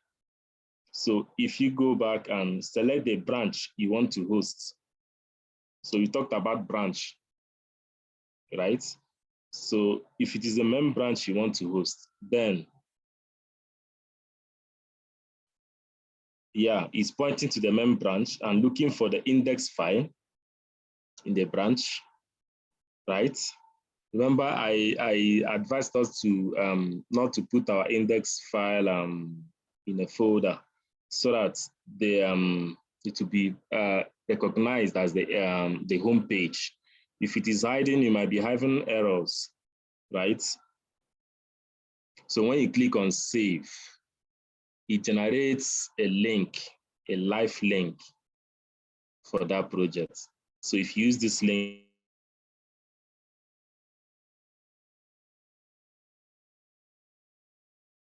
right? So we've succeeded in publishing or hosting yeah, making our project live. So with this link, we can always give it to our friends and families to test out our project and see how it looks on the browser, right? If you still want to remove it, you go back and put it to none and save, right? Yeah, so. Okay, thank you very much. Yes. So yeah, the other one I wanted to talk about is the Netlify.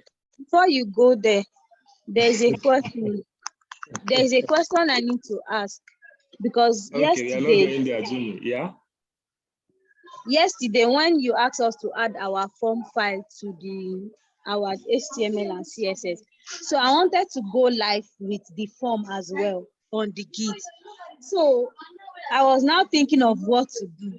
Then I create another link, another page. That is another link to publish the form this thing, but it wasn't working.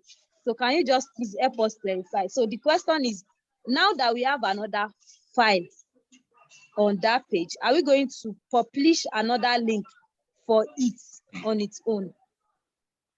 Okay, hold on. Let me get you right. Did you push the form to the same repository?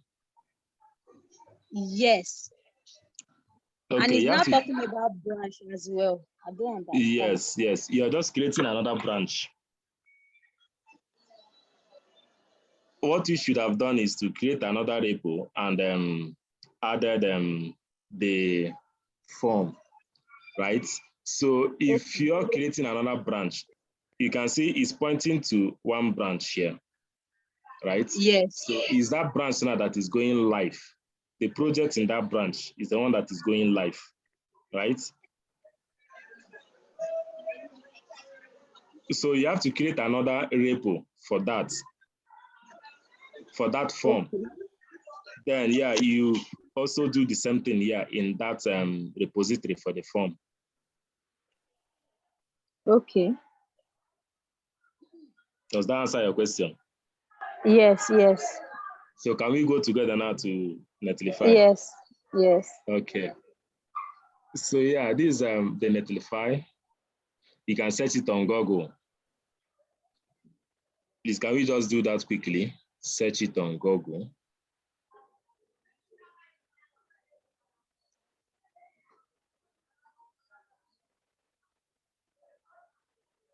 If you don't have an account, you can create one.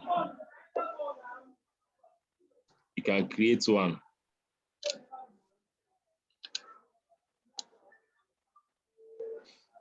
Are we there yet?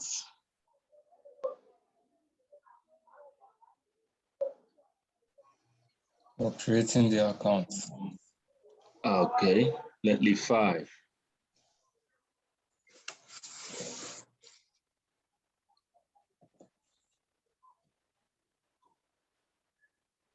Oops. Are you tired, Jimmy? I don't even know my mic is on. Yes, I am, because it's just a lot of things to learn, and Calm down. You take it bit by bit.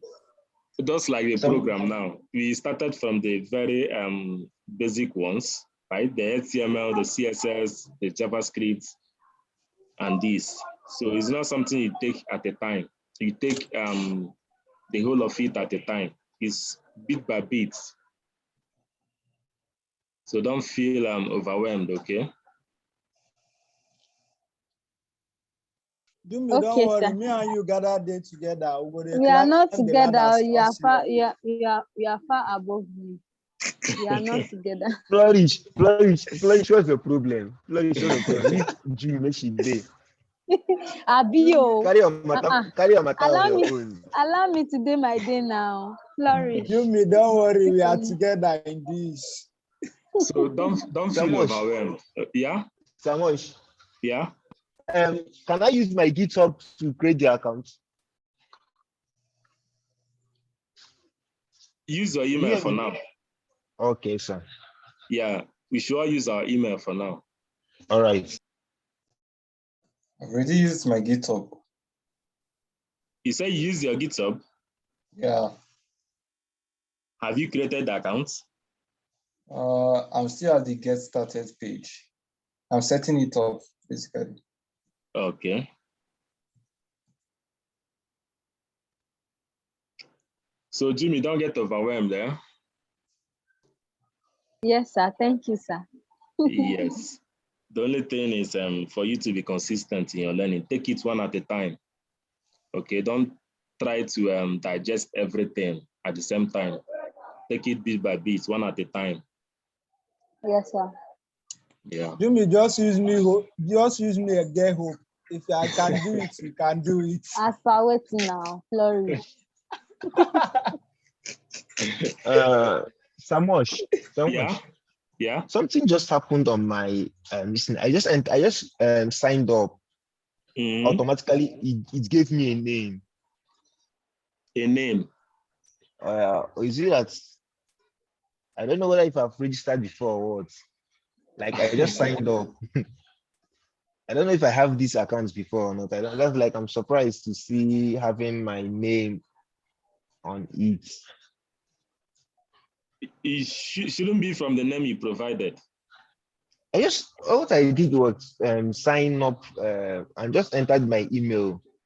What I saw where that your Nadozemosh team, I just saw my name there. Does it mean I already have this thing on it? I've already created account there before. Hold on. You signed up now, right? Yeah. And it's showing your name, yeah. Yeah. Okay. Yeah, you can see how my own is showing. I'm using my email as the name. Yeah. Well, my own is not even email. My own is saying just my name, my nickname. Okay, but you created you have this dashboard now, right? Yeah. Okay. So who else at this point?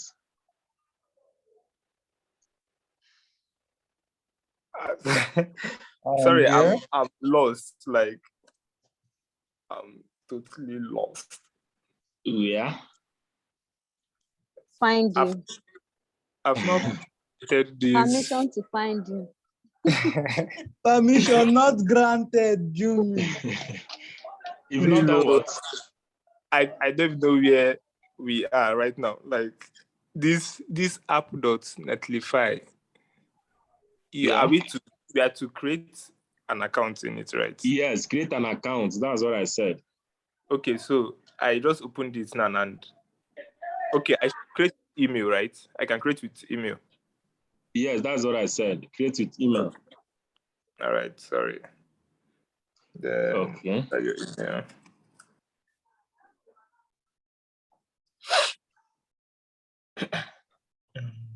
So I can go to my groups, test.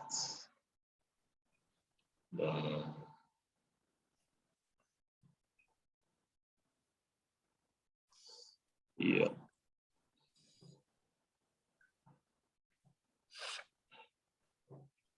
So are we all good to go? Not yet, sir. Not yet.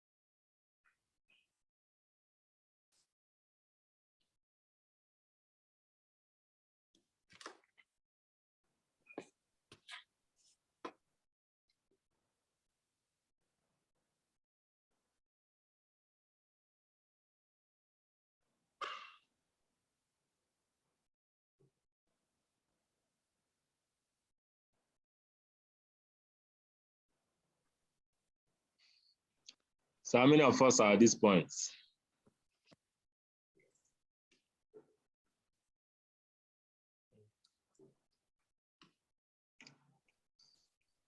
How many It of us? actually takes me to my email and is asking a lot of questions before we continue. Is it not verification? Yes. Verify your email now. Some too, but I don't know. It's only Are you having this dashboard?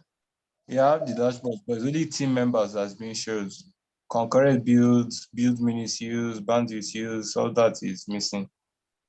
No problem. Okay. Don't worry. So who else at this point? Flourish, you no go talk now. Now when Jimmy go talk, you go not say you go talk. I won't talk, I beg. Even I some in a won't talk. I I'm just trying to add create a now my question. email. Please I beg. drag Flourish alone. Wait. Don't drag me to Flourish.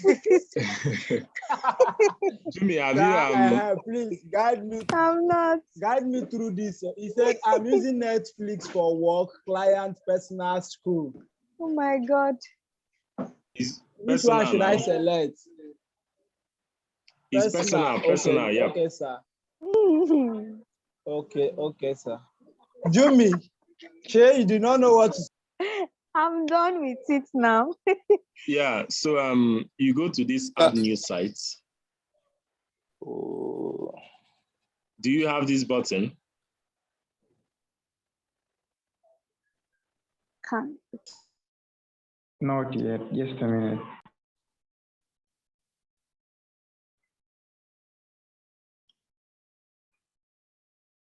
Arnold, are you with us?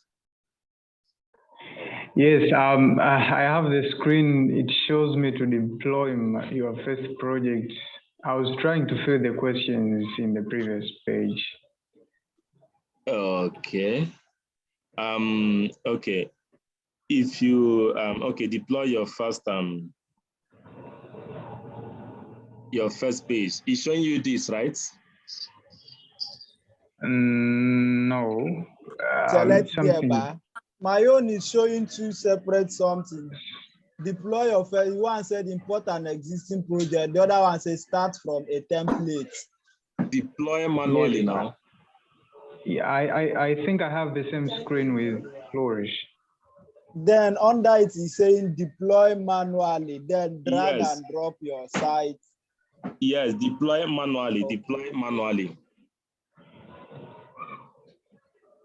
Okay. Deploy manually.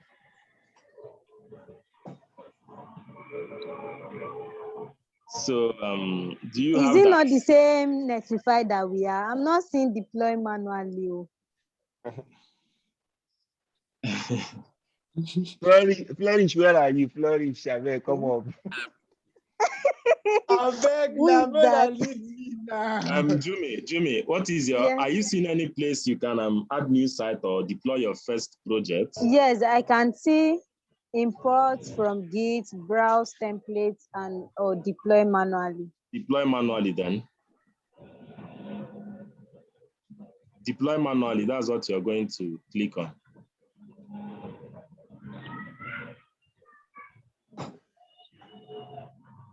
Are we all at the deploy manually? Sorry. Yeah. I'm still trying to catch up, actually. So I just registered and I'm filling up the page of tell us about yourself. So Okay. So it says my first project will be personal, or is it? I think personal. Yeah, it should be personal. I think I've done my own. Jimmy, where are you? So Okay, then. Leave me out of this. Are you guys having this same page? Are we all at this point? Okay, I've just I just land on the page. You showed it earlier. It's different than this one. But it's showing you this drag and drop your output folder. Yes, I have just done that already. Is it showing you a page where you can drag and drop or browse to upload? I uploaded it manually as Okay, so if you can see this page, you can drag your folder and drop it. Yeah, you should be seeing something like this. I'm on the same page with you. Yeah. Have you deployed? Yes. So yeah, if it was deployed successfully, it should have this link. Sorry, Samosh. Yeah. My own is just okay. Website's like it's still deploying or what? What I'm seeing here is site has not yet been deployed. Yes, it's still loading. If it is deployed, it will go over to this. It will check good here. Okay. Yeah. It's still moving. My own checked too, but we are not having the same URL. You cannot have the same URL now. This man said. Flourish. Sorry, I have a question. Sorry. Yeah. at that place, I'm supposed to see add site or something. I'm seeing import from Git and browse templates. Or go to deploy manually. Okay, I can see or deploy manually, then drag and drop your site. Yeah, you drag and drop the folder, your project folder inside there. Okay, sir. Yeah, so you should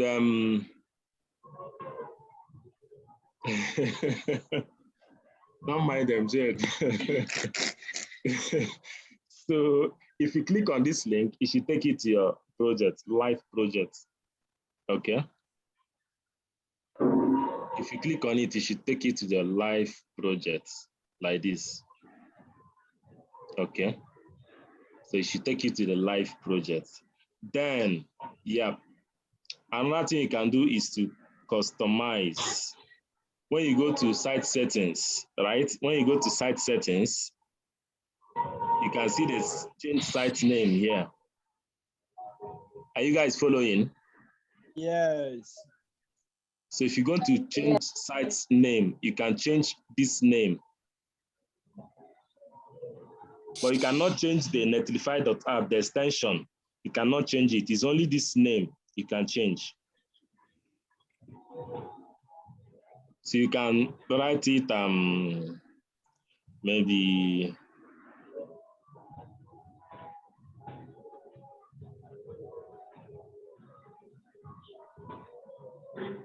this name is already taken. Okay. So you find a name that is unique, if possible. A name that is unique. Sir, please, I'm not on the same page with you. Where are you lost? I clicked on that second thing. My own is not like this. Click on this site settings. Okay, sir. Then you scroll down, you see the change site name. Okay, yes, I can see it now. Thank you, sir. Yeah.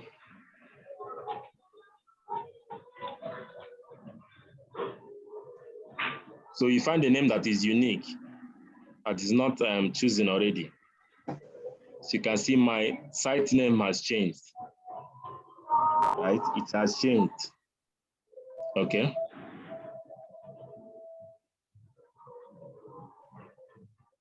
So are we all on that same page? Yes. Yes, sir.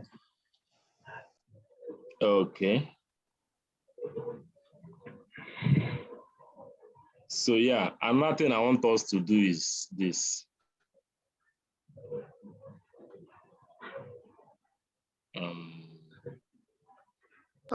Sorry, if I want to go back to the previous page to know how if my listing has been deployed. Go to site overview now. Okay. Sorry. Yeah. Okay. So yes. Also, if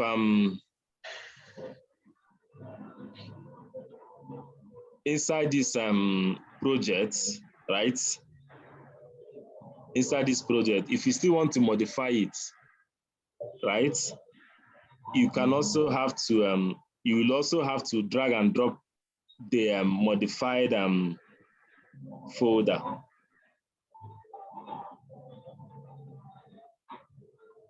Did you get what I said? Sorry, can you repeat that? Okay, because it's deployed manually. So if you want to modify the site, right?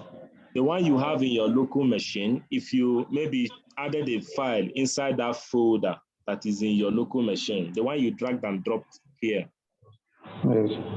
So if you change anything inside it and want it to affect the one here, you have to drag and drop again. Either the folder again, you have to drag and drop it again. Okay.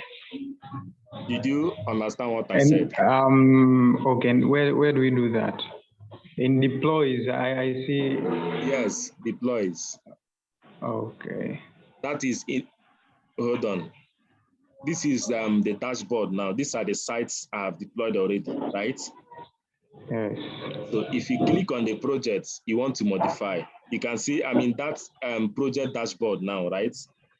Yes. So if you click on the deploys, you can see where you can drag and drop again. Okay. If you modify anything.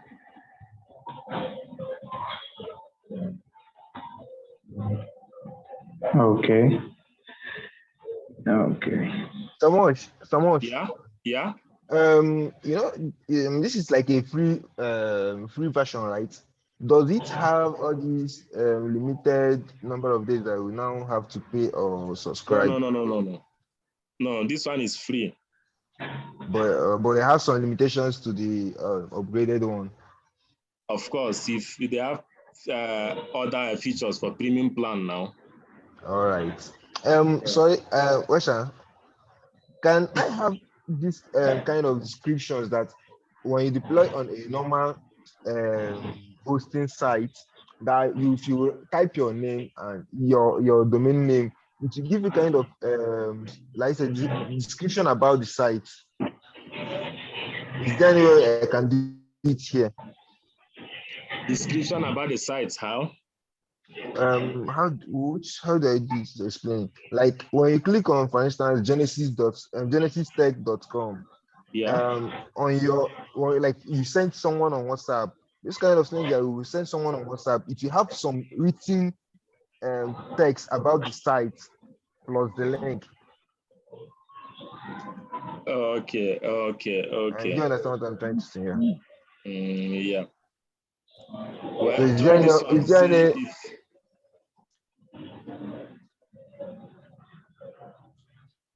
He said, is there any what? Is there any option like where someone can do it here, or how do I do that if I want to do it?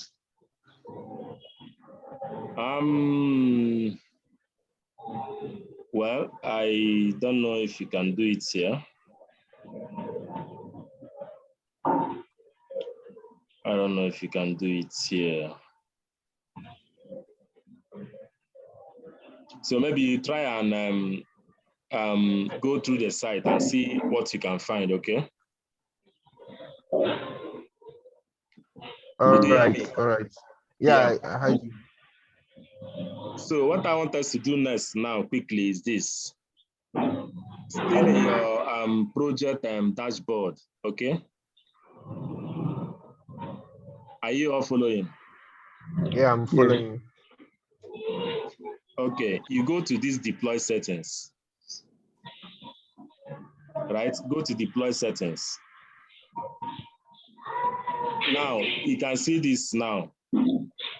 Continuous deployment works by connecting a Git repository to your Netlify site and keeping the two in sync. So now, if you link this to your GitHub, right? Are you guys following me at all? Yeah, I'm following. Okay, you click on GitHub. It brings up, this for you to authorize. So it's asking for authorization. When you click on authorize and Netlify, it has authorized it, right? So now, which of the repo do you want to link? That's what it's asking. So you can as well go back to your this thing and maybe, yeah.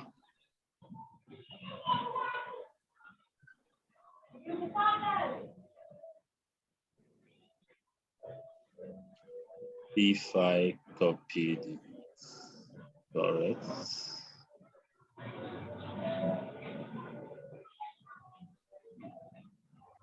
Okay, so you just have to type the repo name. Then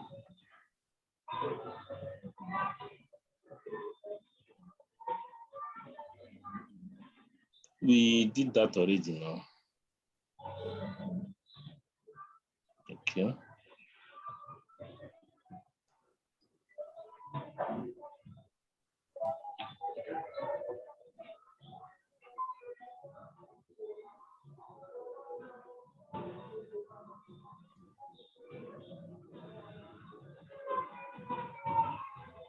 So we have this now. Okay.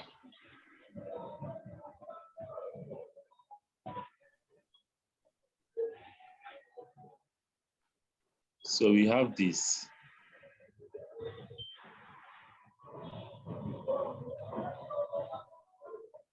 Okay.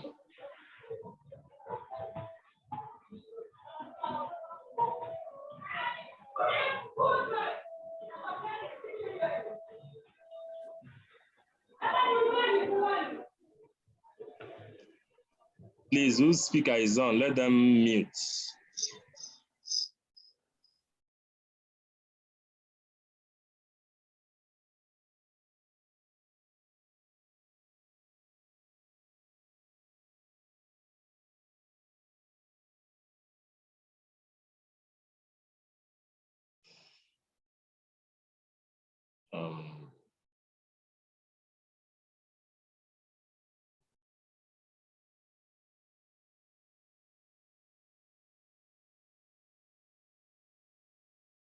Okay, it's not really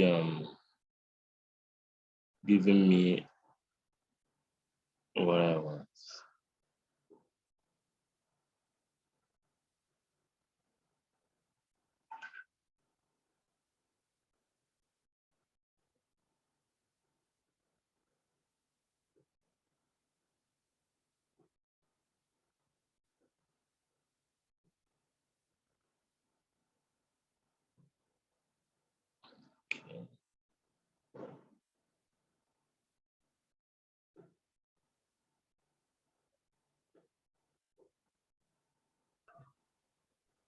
Sir, Yeah. I was following you, and I selected my repository, which is Okay. test. And the last thing here is the button showing me install, and there is a message that next you'll be directed to the GitHub apps site to complete setup. What should I do? Okay, can you share your screen? Is it possible? Not really, because I'm in different devices. Okay. You can read the instructions and see if you can configure. Okay.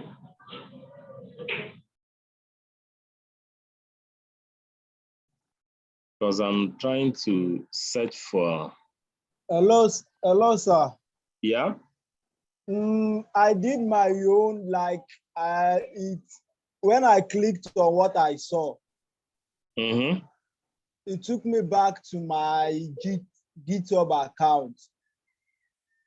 Okay. Like to the folder. Like it asked me when I was configuring, it said select all repository or selected repository.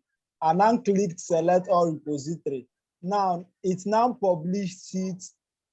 And now that place that I have deployed for Flourish, that is the name of my website. And answer github.com/my name, published main at head, auto publishing is on. Deploy from main are published automatically. I don't really understand.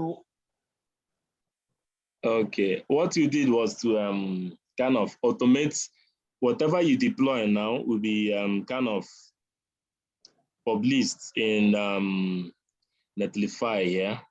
What I wanted to do actually is to connect a single repository first, right? When I connect it, so whenever I change a code in my GitHub, right? Whenever I modify the code, I don't have to drag and drop here again. My business with editing the code now will be with GitHub. Whatever changes I make will reflect here, right? That's the essence of the linking. Okay. That's the essence of the linking. But mine is not actually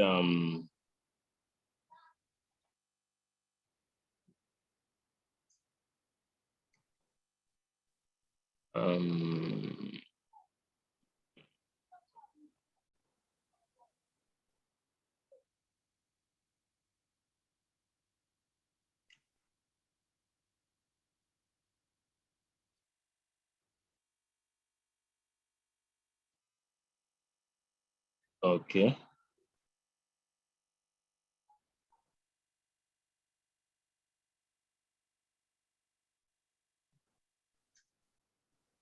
Okay. Okay. I think this was where I saw the stuff. Now said all repository, blah blah. Okay. If you chose all here, it will this applies to all current and future repositories, right? So you can always come here and choose the one you want.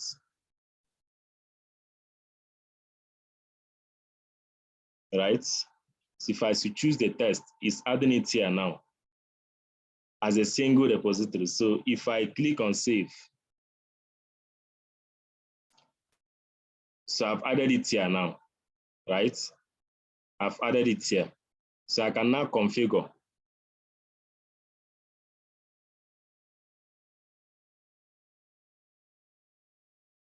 So if you deploy the site, it will create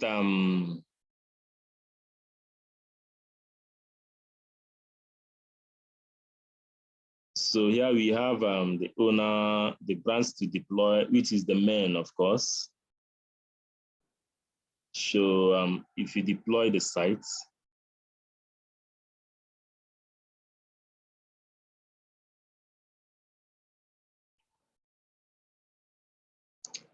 so it's not in sync with this one now. Of course, please pay attention. The one you have in GitHub should also be the same file you kind of dragged here, right? So you're linking this one here to the repository you have, right? So if you link their two successfully, like I did now, you can also do it again so you don't get confused. If you go to the site settings, yes, I have this folder I dropped here now to host this project. I have it in my GitHub repository. I have it in my GitHub, right? So where I have it in my GitHub, I want to link it with this one here, right? So I can go on to deploys and go to deploy settings, right? Then we have manage repository. Okay, because I've linked it up, I've linked it already, right? I've linked it already. Okay, let me unlink. So you can see the link repository here. Are we all following?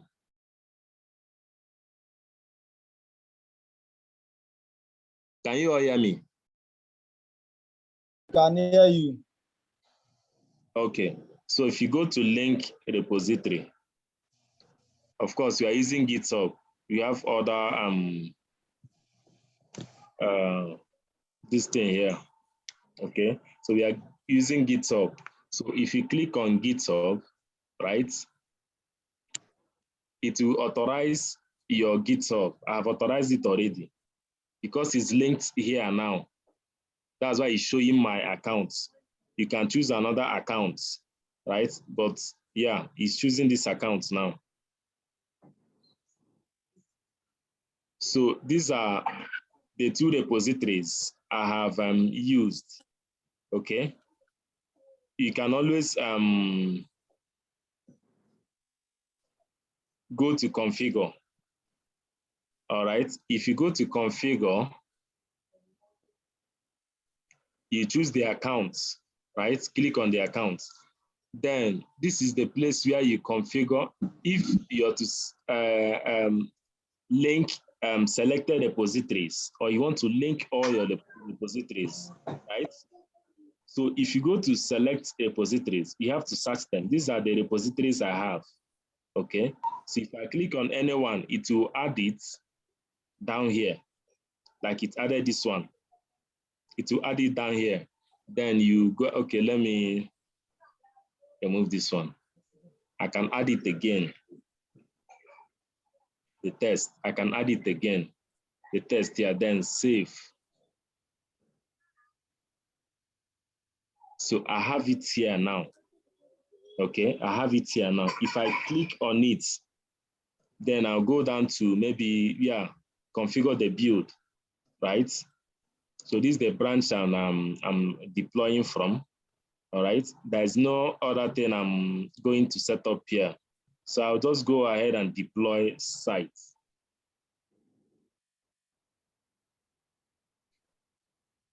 Okay, and deploy site. So now what it means now, I don't have to drag and drop here to modify my my projects on my website. If I do the changes in GitHub, if I come to GitHub and if I come to GitHub and edit my codes here, it will reflect with this live URL. It will reflect in it. So any changes I make in GitHub will reflect here. I don't know if you guys understood my explanation. Yes, sir. Okay. So yeah, that's how to link your Netlify to your GitHub. Sir, Okay. please make repeat that, please. Which parts? I mean the part where you showed us how to deploy other repositories. Deployment part. Okay. Yes. So if I go here now, maybe I want to link the repo in my GitHub to this very folder, which is the same folder I deployed in GitHub, right? So I'll go to, this is my normal dashboard now, right? So these are the projects I deployed. So if I click on the projects, I will go to deploys and go to deploy settings. So let me unlink this repository. Okay, you will find this here, the repository section. You find link repository, right? So if you click on it, it will bring out this page where you choose the one you're using. Like I said, choose the Git provider where your site source code is hosted, right? So we click on GitHub, which is where our file is, okay? Because I've authorized it, that's why it's showing me authorized, right? But if you have not authorized it before, you have to authorize it on that window that popped up, right? So because I authorized this, my account is already here, right? My account is already here. And I have to configure Netlify on GitHub. These are the repos I've linked already, okay? So I had to go to configure. If you go to configure, this is where you, okay, first of all, you choose your accounts, right? This is where you configure either to link selected repositories, or you want to link all your repositories, right? So I'm choosing to link selected repositories. So I can link them one by one after the other, which is the way I did mine here. So if you choose anyone, like I said, let me delete this again. So if I choose to link the test, you can see, of course, it's listing out all the repositories I have in my account, right? So if I type the name of the one I want, I click on it, it's adding it here, right, to configure. So if I save it, it will bring it up here, right? It will bring it up here. So if I click on that repository, here is where I can configure the build and deploy, right? So here, everything is in order for me. Yeah, this is the owner, and the main branch, yeah, that's where my files are, and that's where I'm deploying from, right? These other things, I don't need to set it up, right? So I'll just go ahead and do deploy sites.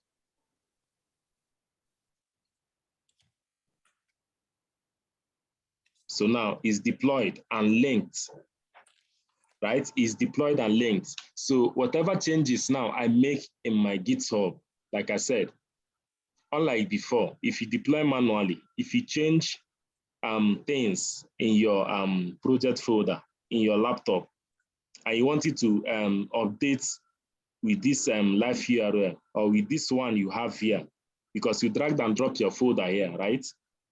So if you want it to update, right, you go back and drag and drop like you did before. I can go back here and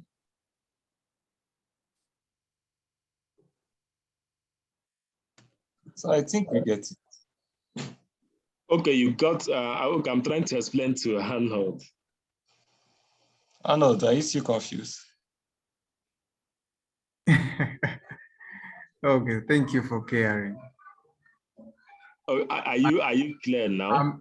Yeah, it's clear. What exactly I was trying to ask is when you want to add a different repository.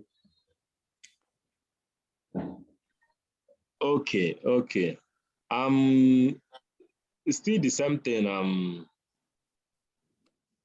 Maybe, yeah, the file or the project you've deployed already, you can also click on them and do the same thing.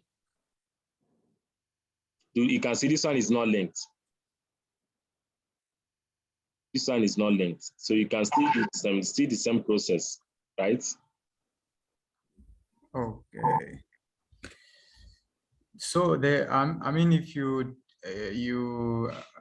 make any changes to your GitHub account, will be live on this site here. I mean, the update will be live simultaneously, right? Yes, as long as you is linked, right? As long as it's linked. Okay. Right. So now another way you can do this is to the add new site and the import an existing project.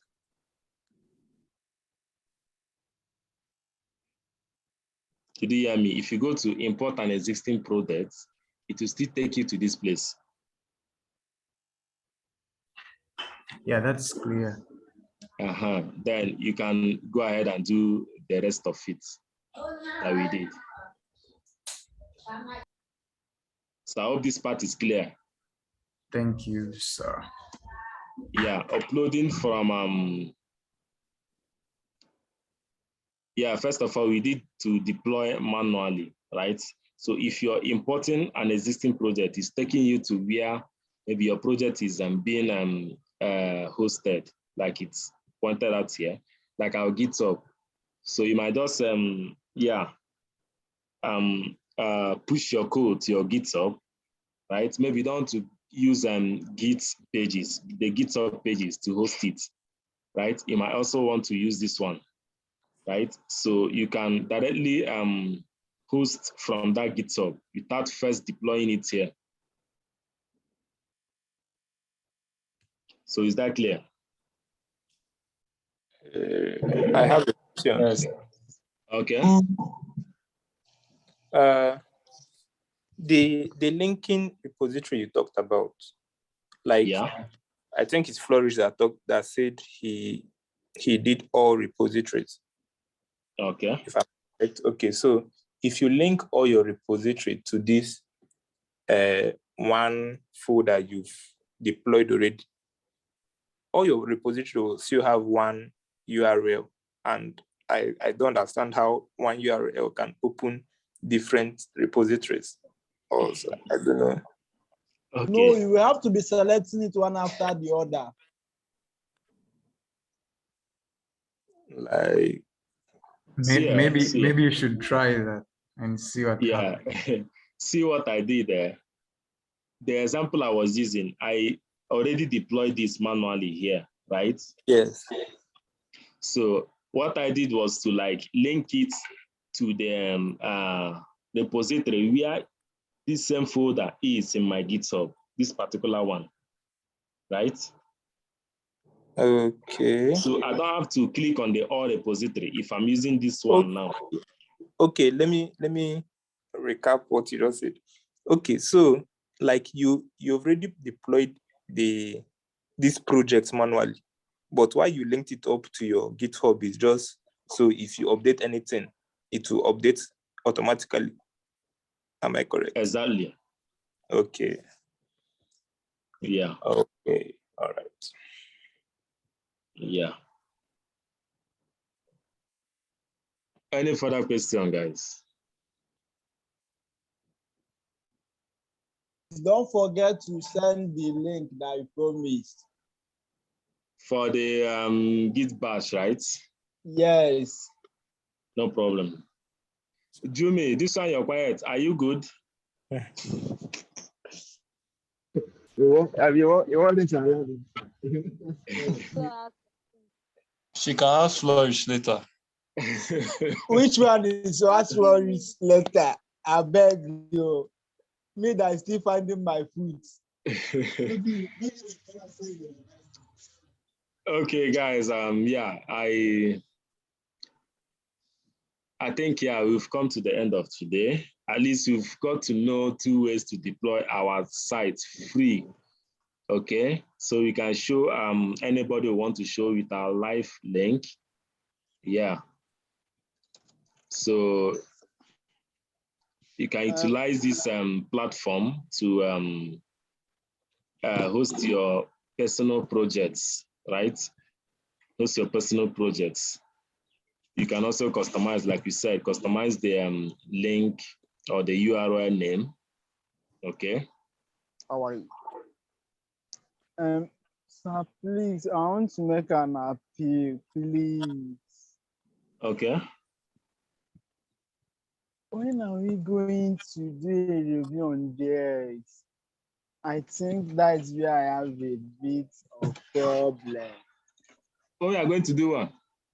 Review on JS from beginning to the end.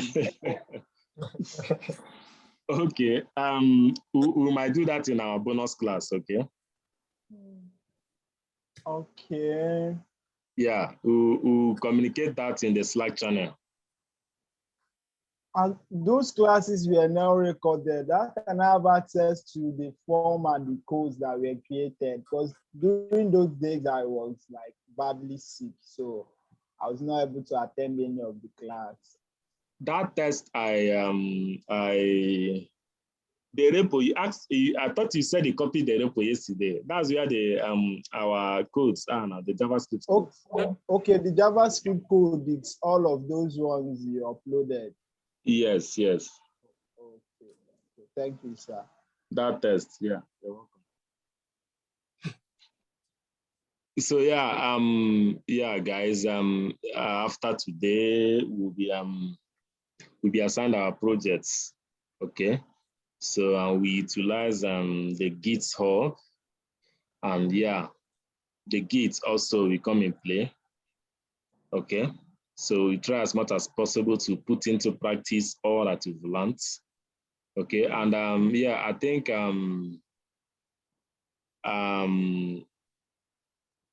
is she here? I think Miss Goodness should brief us more. Yeah, I'm here. Okay. So, yeah, Mosh, thank you so much. And guys, kudos to you guys. You guys really are trying. Yeah, that's this thing. So guys, we'll be dropping your what's it called? We'll be dropping your projects, and the person you'll be working with, I mean your teammates. So for example, we can give Arnold and CJ, or maybe Flourish and Jimmy. No. Jesus. I don't die. Very much combination. No. Their projects might be the best. I kindly suggest that. I'm not. You want to kill me? You will, you, my friend. So so it depends. So we are going to carefully like assign projects to you guys this night. So by tomorrow, we'll be posting it by tomorrow or Monday morning. So guys, expect your projects. While you are waiting for your project to come out, please read up on your HTML, practice your HTML, CSS, JavaScript. Very, very important. And then your Git and GitHub that was taught, please, without it, you cannot collaborate, you cannot work with anybody. So learn it well, know it well. Well enough to collaborate with someone. At least you can push, you can pull, yeah, and all. So guys, and I believe Gospel and Mosh will be doing the more merging the codes for us because we've not learned that one, right? So yeah, we've come to the end of the class. Thank you so much, Mosh. Once again, thank you so much. We really appreciate your time and your effort to bring this thing. We appreciate you, Mosh, and thanks, guys, for staying through the class. Jimmy, it's a matter of time. Have you been communicating with your mentor?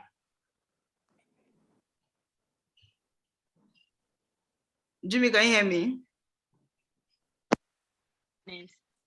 We've not been doing anything, like literally nothing. He said the system is faulty, no lights or something. Who is your mentor? So yeah, Derek Coco. Derek Coco. Mosh, please Yes. take Jimmy as your mentee. Okay. Wow. I think I can work with Jimmy like this. Okay, please. No, Flourish, don't put let Satan in me my diary.